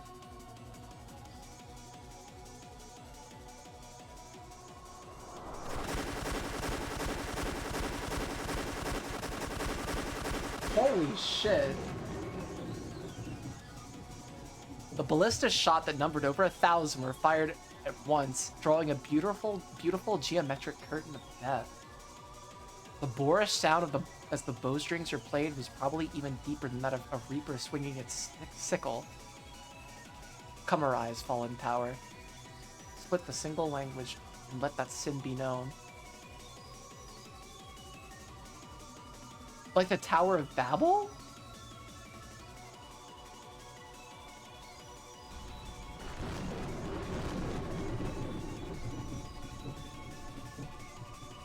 Yeah, I guess. The sky was stained with an incandescent red, and from between the clouds a blazing massive tower fell upside down.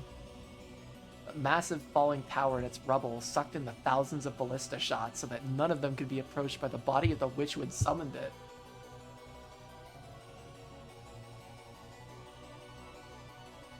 That's right. No group of people, no matter how large, could approach them. This shit is not really happening.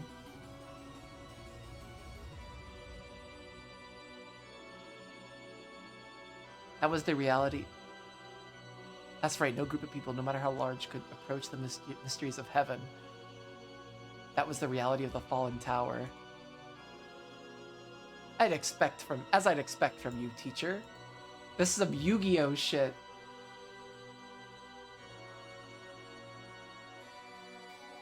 If you do something, you will always do it big. Yeah, if you're tired, just go to sleep. My turn isn't over. Come arise, sons of Ivaldi. Wasn't Ivaldi a dwarf in Norse sagas? Oh no, I'm getting too into it. Yes, I was right. Oh my gosh. That's something I know shit about. The sagas? I read those. Bestow upon me a worthy spear. Oh, she's got Gungnir! Smothered mate? Is that what it said?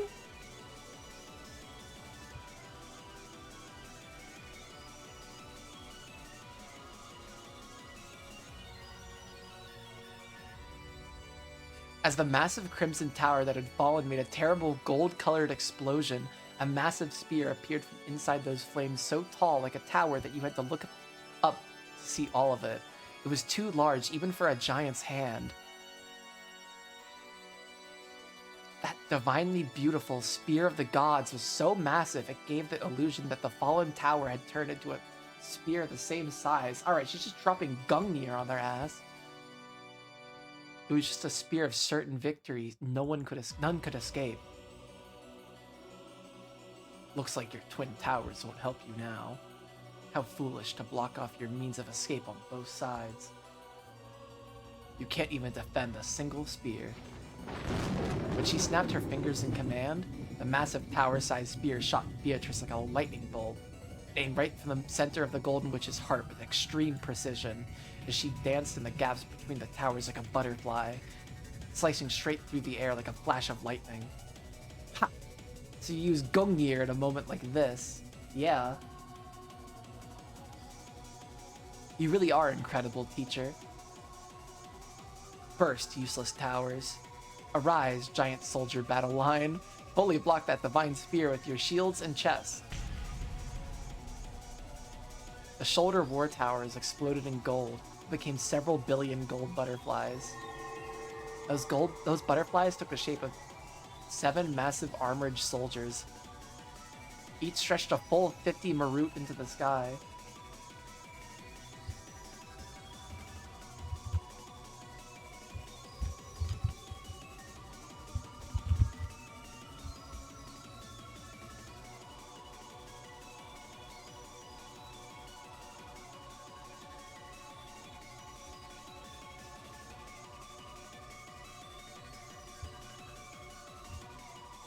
Okay, I had to look up Marut again.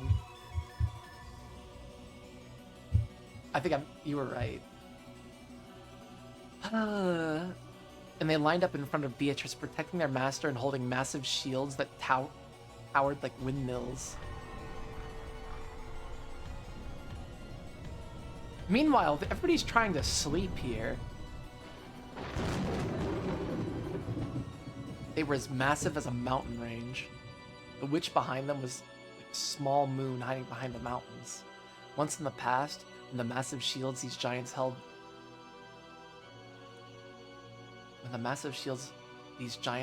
had been readied by the whole regiment, they had protected King Wilhelm's castle not only from arrows but from the wind and rain. Wait, I'm actually missing that reference. When they had faced upwards, like King Wilhelm.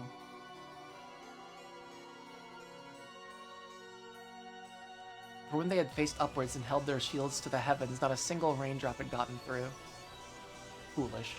Shame of a witch who has forgotten to respect things sacred. You think mere giants could defend a spear of the gods? Indeed. No matter how much human metal you are armed with, you cannot block a spear of the gods. A wonderful epaulette made by Madame.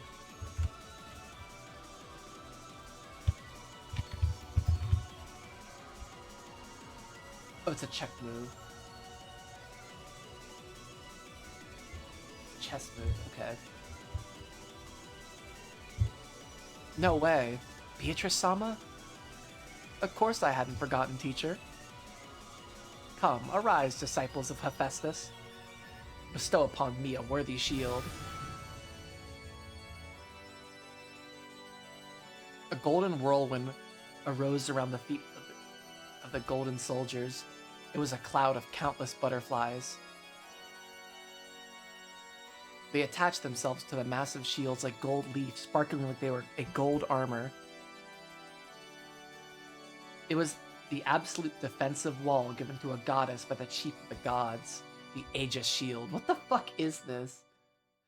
When the holy spear, which left a dignified tail behind it like a comet, crashed into the mountain range of that gold shield, there was a terrible, thunderous roar. It was the creaking of the pillars that held up heaven.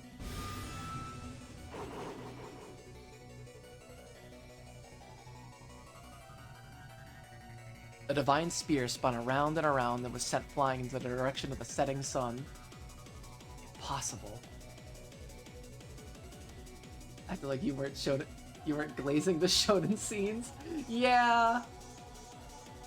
Impossible. She defended against the divine spear. No, that is correct. The divine spear avoided her. That is not correct. The divine spear avoided her. It is the law of the gods that an absolute spear and an absolute shield must never fight one another.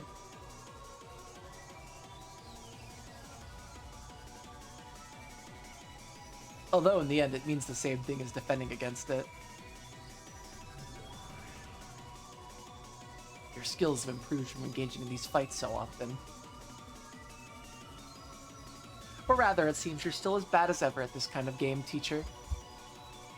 It's my turn to strike back. I shall follow the code and counter a spear with a spear.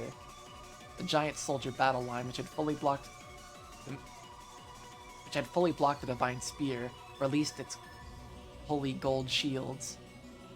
The shields fell to the earth, making the ground shake. There's no way.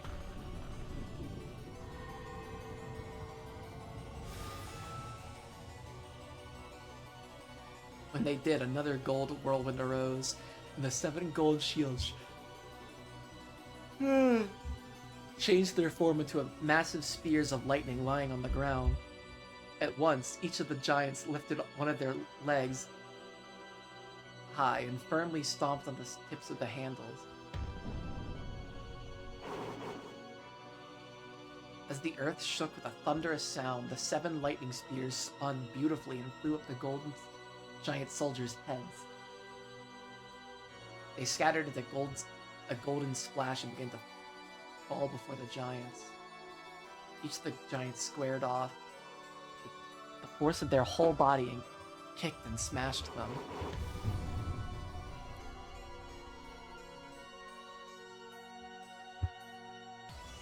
The broken pieces numbered exactly 30 and became lightning spears of exactly the same size as the originals.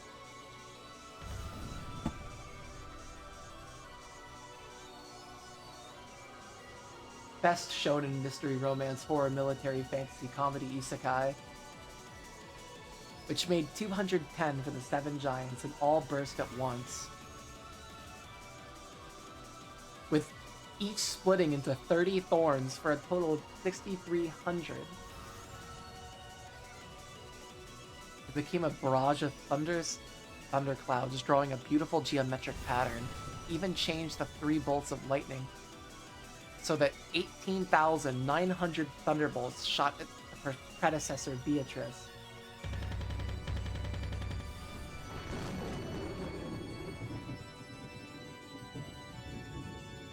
It's over.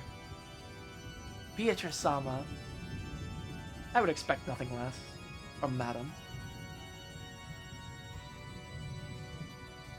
That bundle of almost 20,000 thunderbolts must have reduced the teacher's body to dust. But there had been no resistance. Beatrice knew immediately that she had been fooled. At that time, from the direction of the sun had supposedly set, she felt the impossible rays of sunlight. A brilliant ray of light shone on her profile. It was the figure of her teacher holding aloft the spear of the gods that had supposedly been repelled a short while ago. She bore a sparkle like the sun on her back and made it shine on the incarnation of darkness. As Beatrice watched, she was trapped like a mouse in a cage, cornered in a dead end formed by a giant soldier battle line. By now, the predecessor Beatrice had seized a position directly alongside that line. Playtime is over, Beatrice. Have I exposed my flank? Her bold expression hadn't faltered even once, but now it twisted for the first time. And faster than Beatrice could click her tongue, the predecessor Beatrice released the holy spear. As it leapt through the air, it changed its form once more. Yeah, Dvergar means dwarf, I think. Come arise, Dvergar brothers. Bestow upon me the giant smashing iron hammer of heaven. Giant soldiers, protect me. What are you doing, you blockheads?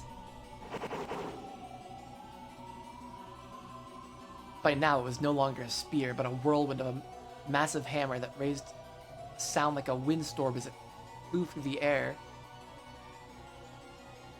It was a legendary... It's Mjolnir now? It's the legendary hammer that has shaken even the king of the frost giants. So even the giant soldiers couldn't escape from that fear. So regardless of how strongly their master ordered them, they couldn't get in the path of that hammer. Back rank, mate. Rest in peace. Damn it. Before the whirlwind of a massive chunk of metal, Beatrice was nothing more than a mere speck. In an instant, the whirlwind started to suck Beatrice in. She appeared to change into a massive war tower. What?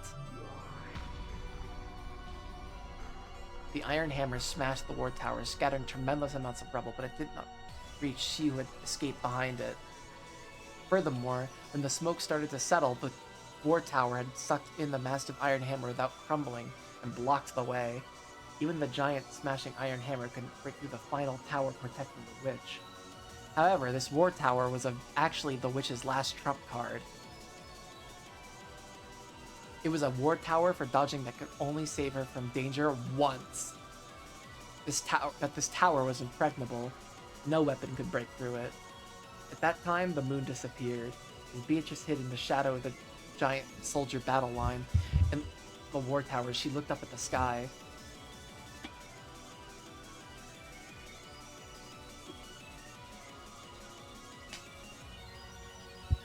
Remember when this was just about, like, a murder mystery? And, like, a kid who had just really fallen out with his dad?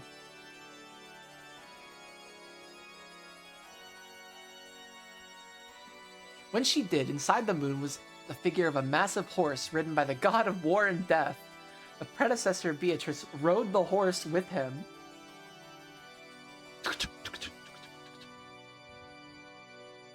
His cloak had blocked the moon and swallowed it in an eerie shadow. And the spear of the gods was in his hand once more.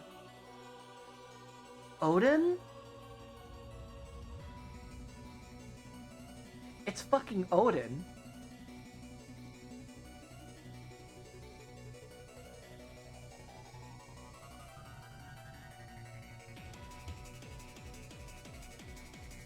In other words, it was a godly knight who had jumped over the ramparts formed by the giant soldiers in the war tower, attacking from the heavens.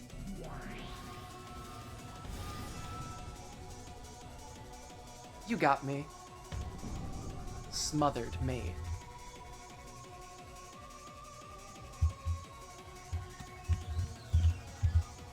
Yeah, it's a chess thing. A checkmate delivered by a knight.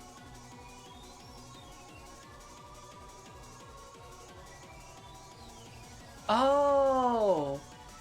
It literally reflects the chess move.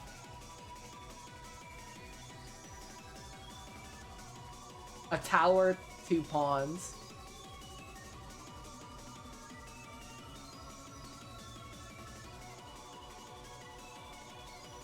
That's actually fucking genius. It was fun, Beatrice. Oh, that's actually really good. What?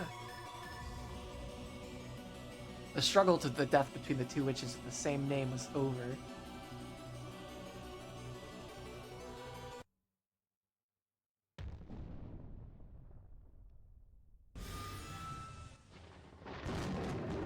A spear that had been launched from the heavens pierced the ground. What? The giant soldier battle line in the war towers split up into countless gold butterflies, wrapping the area in their gold-colored storm. Then came the sound of thunder, and the sound of the falling rain and wind. If you looked around, the rose garden was empty. But the butler and the rest were watching the two. The butler and the rest were watching the two witches confronting each other, but Beatrice alone had changed.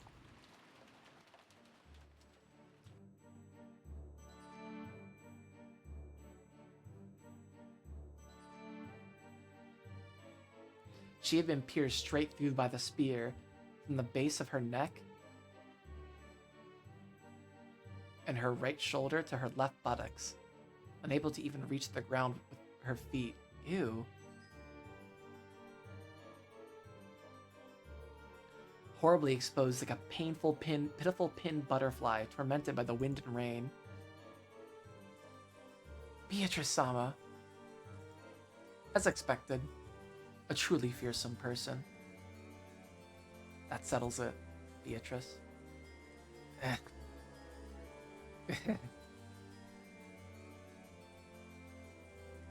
Ouch. What the fuck is happening?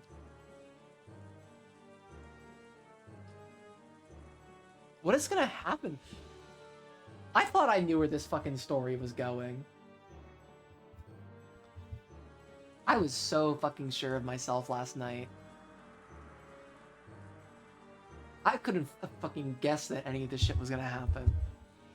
Fucking Kumasawa is actually another Beatrice that engages a intense shonen battle that ends in the fucking chess in a chess position.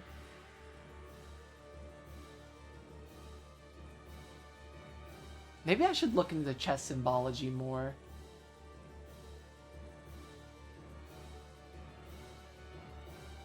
Spin the chessboard around a little bit. Beatrice wore a bitter smile of false courage, but a strand of blood dangled from her mouth, making her look even more pitiful. The title and power of Endless Witch. You'll return them to me now, along with the name Beatrice. You are too immature to call yourself an Endless Witch. Forgive me, teacher. I was just fooling around, okay?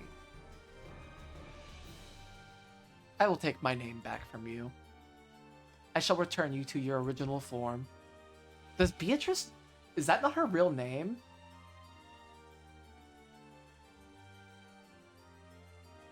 Perhaps you should relinquish this power which is beyond you and live a suitable life. A life suitable for yourself.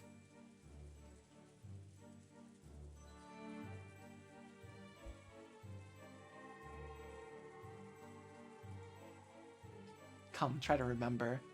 What form did you have? Oh shit. The predecessor Beatrice began to recite the words of power. When she did, small gold butterflies gathered near the skewered Beatrice and began to swarm about her.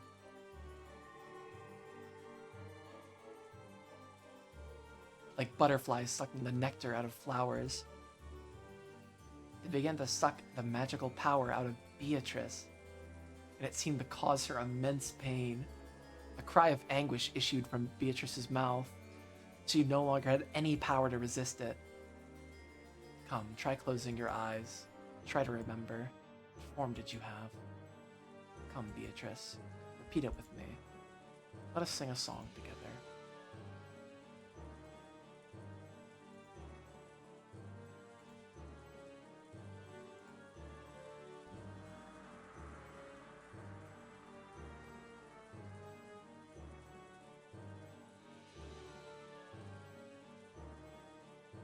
And it will be over soon. Let us end your pain as fast as possible.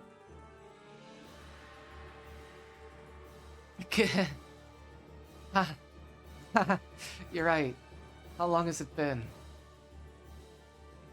Since I've sung with you, teacher.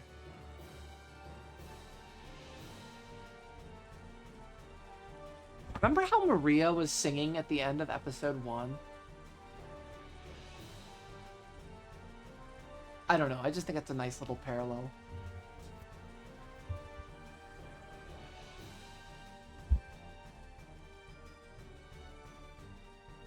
Come together now. Come, try to remember. What form did you have? Come, try to remember. What form did you have? When the two of them began to recite the same song, more and more gold butterflies danced around, swarming around Beatrice.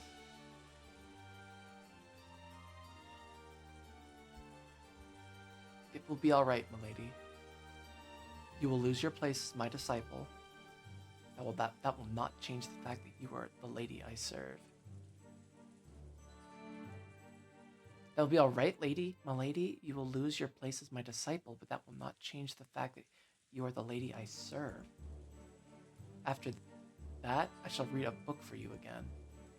I shall bake you apple pies once more. Just like it was long ago. Come, try to remember. Ha ha ha. Yes, try to remember. Are you finally starting to remember? Hey, teacher. Did you remember? That thing behind you?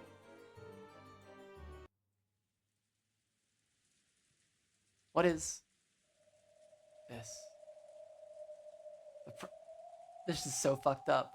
When the predecessor Beatrice looked behind her, there was an eerie hedgehog curled up there. No, it was herself.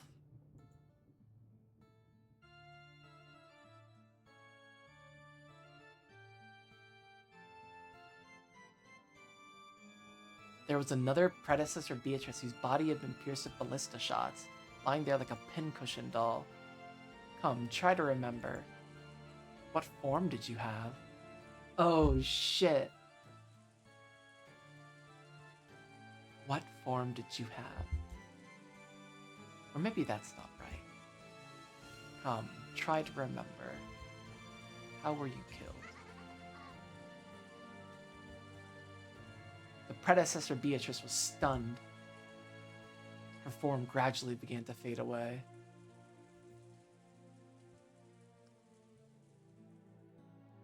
I was so wondering where that was gonna go. This is... When did you... At the beginning, I did not summon a pair of shoulder towers. There were 4 towers.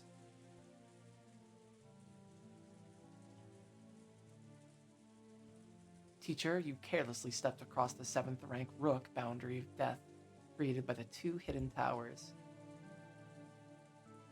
which were lurking in the distance on either side of you. It was bad manners of me to say check this late. I must simply apologize. I simply must apologize. The battle had been decided at the very beginning. This sucks.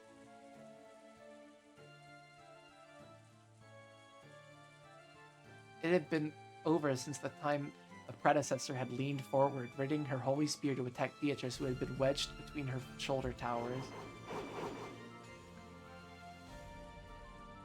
Oh, that's why the servants never said anything, because they knew it was over.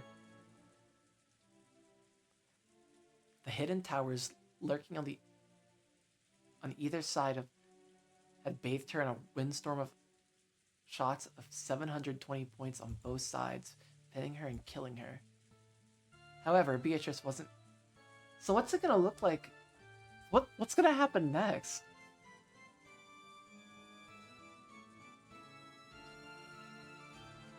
However, Beatrice hadn't wanted it to be resolved like that. She wanted to let her teacher take her next move, and it continued acting as though the game was still on.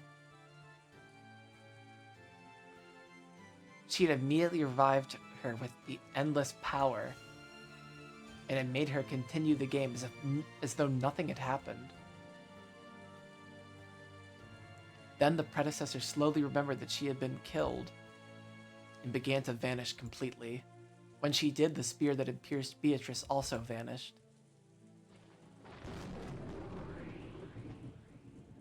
Beatrice finally landed on the ground. There wasn't even a trace of a scar. It was fun, teacher. If you wanted to play again, I'll revive you any time. And once we've had some fun, I'll make you remember that you're a corpse again. See? I did everything you told me to, right? Didn't you tell me to always put my toys back in their boxes when I'm done playing with them? Did she say that at the beginning of the story? I'm gonna rewatch that.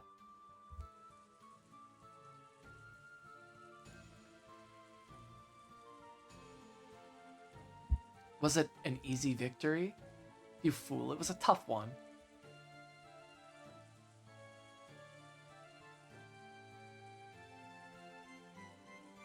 If I hadn't tricked her with the 4 towers, I would have been the one dead. As I'd expect from a teacher. But now I can stand proud. Now I have completely surpassed teacher. Ronove, clean up teacher's remains a bit. I haven't lost my respect for her that much. Certainly. Tonight's first twilight became a little too riotous. A little cleanup will be necessary. I shall see to it immediately. He's messing with the bodies.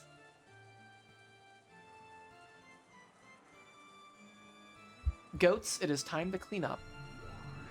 Yoked goats. Oh my god, they're so yoked.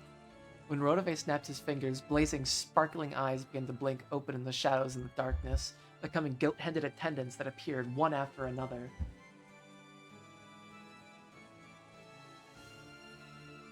One by one, they wordlessly stood at attention in a line behind Ronave's back. This time, what shall be done about the 6 corpses? Oh! They're gonna tamper with the corpses. So maybe we should start viewing the corpses as being tampered with every act. Well, we knew that the first one time around.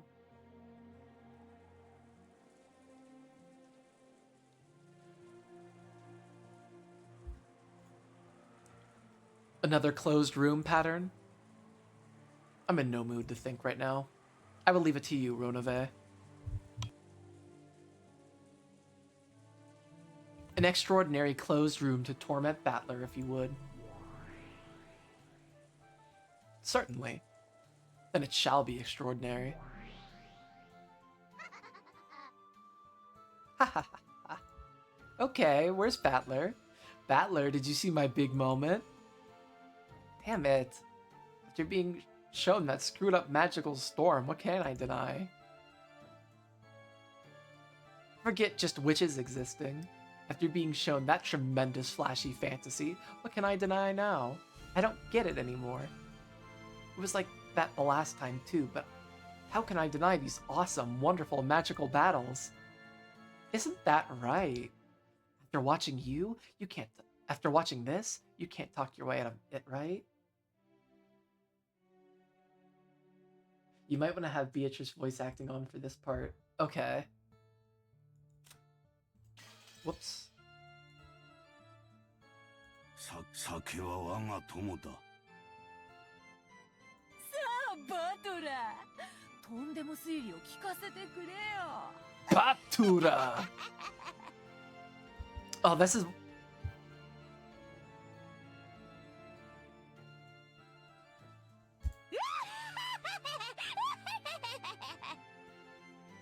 Oh my gosh. お嬢様、笑いに品がございませんよ。 Your laugh has become undignified.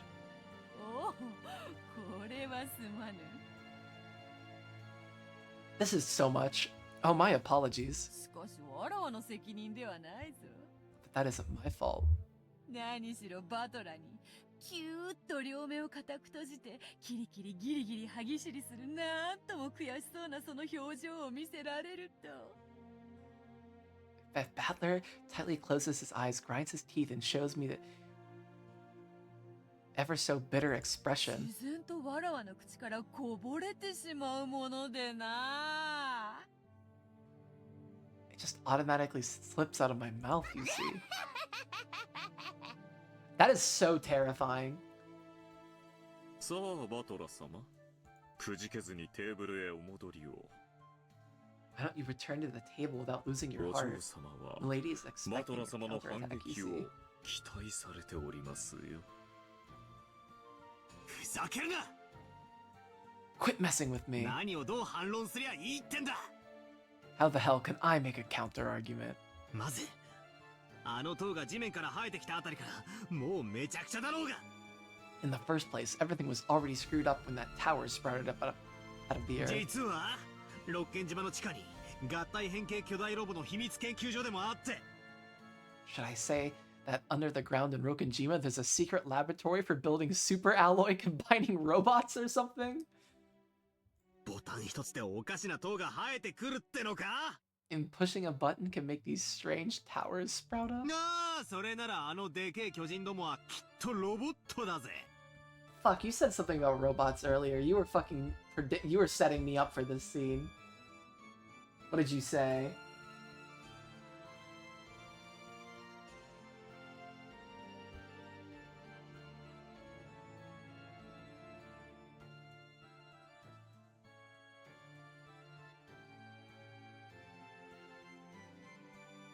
Oh, fuck, where is it? No, somebody said it earlier. Like, I thought they were fucking around.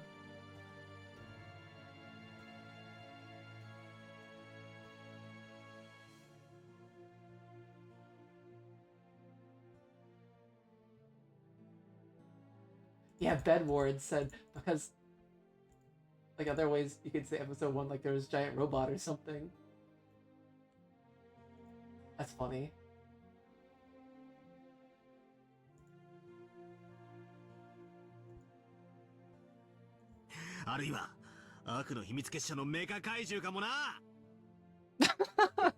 He wants to change the genre at this point. He's like, this is fucked up.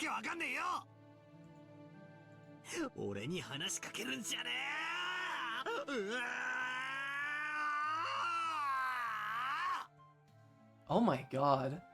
This is so extra. I'm so glad I read this. ほらほらほらほら泣くなよ。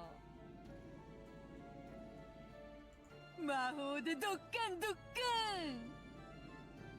そなたが望むなら月だって砕くし水星を雨のようにだって降らすさ。お前好みのムチムチ姉ちゃんで島を埋め尽くしてやってもいいんだぜ。 I'm so glad I didn't have to read that though. さあさあほらほらほらわらわの出番は終わったぜ。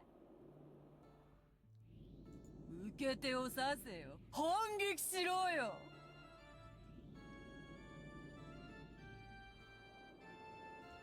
できねえだろ。できねえのは船長も承知よ。お前こういうのダメだもんな。 This is absolutely fucking transcendent. こういうファンタジー本当は大好きなんだもんな。 Her voice acting is so good, it's incredible. 知ってんだよ。今時こんなの巷にいくらでも溢れてるじゃねえか。漫画に小説、アニメに映画。10代くらいのガキンチョたちがおかしな特殊能力いっぱい持ってて世界の命運かけてドッカンバッカンやるやつ。やるやつ。God, it's like that. I feel like I'm having that feeling right now.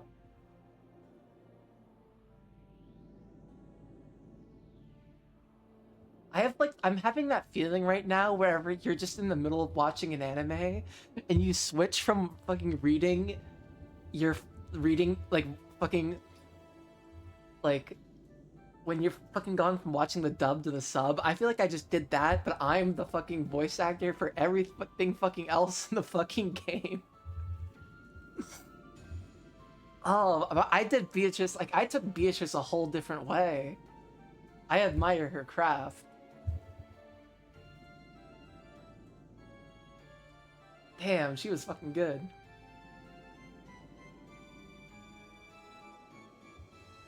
Oh, this is so good. I love this game. お前も大好きだもんな。 That's so 知っ insane. てんだよ。隠すなよ。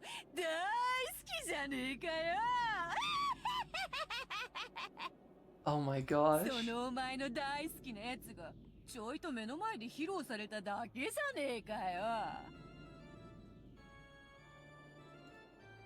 どうして漫画やアニメのそれは信じてくれるのにわらわのだけ信じてくれねえんだよ。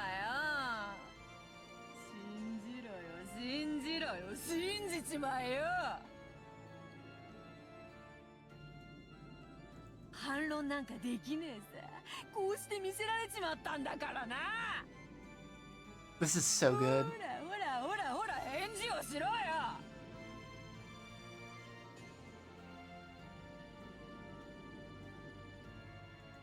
思考はいらねえ。素直にごめんなさいベアトリーチェ様って言えばいいんだよ。 Gomenasai, Beatrice-sama. ほらほら言ってみろ。ごめんなさい、ベアトリーチェ様って言ってみろよ。言えよ、言えよ、恥ずかしがるなよ。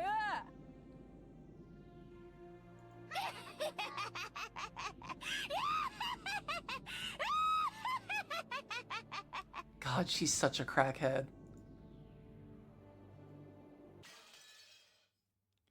Alright.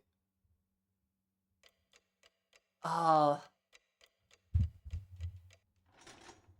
wonder if this is a good place to stop. Yeah, I think it is.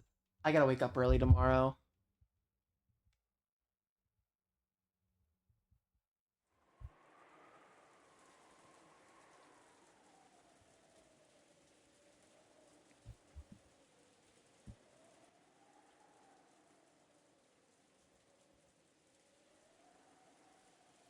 Yep, alright, so tomorrow, I'm getting my cookies, I'm getting my black tea. It's gonna be a hell of a time. I have no fucking clue what's going on at Kumasawa. I don't even want to think about it right now. Because if I keep playing, I'm gonna figure out what actually happened with all the corpses, and I'm just gonna fucking wonder what the fuck happened. It's gonna eat me up all night. I'm not gonna think about it. I'm gonna go to bed with a clear conscience, and that will be my fun time. Bye, Unk. See you guys tomorrow night.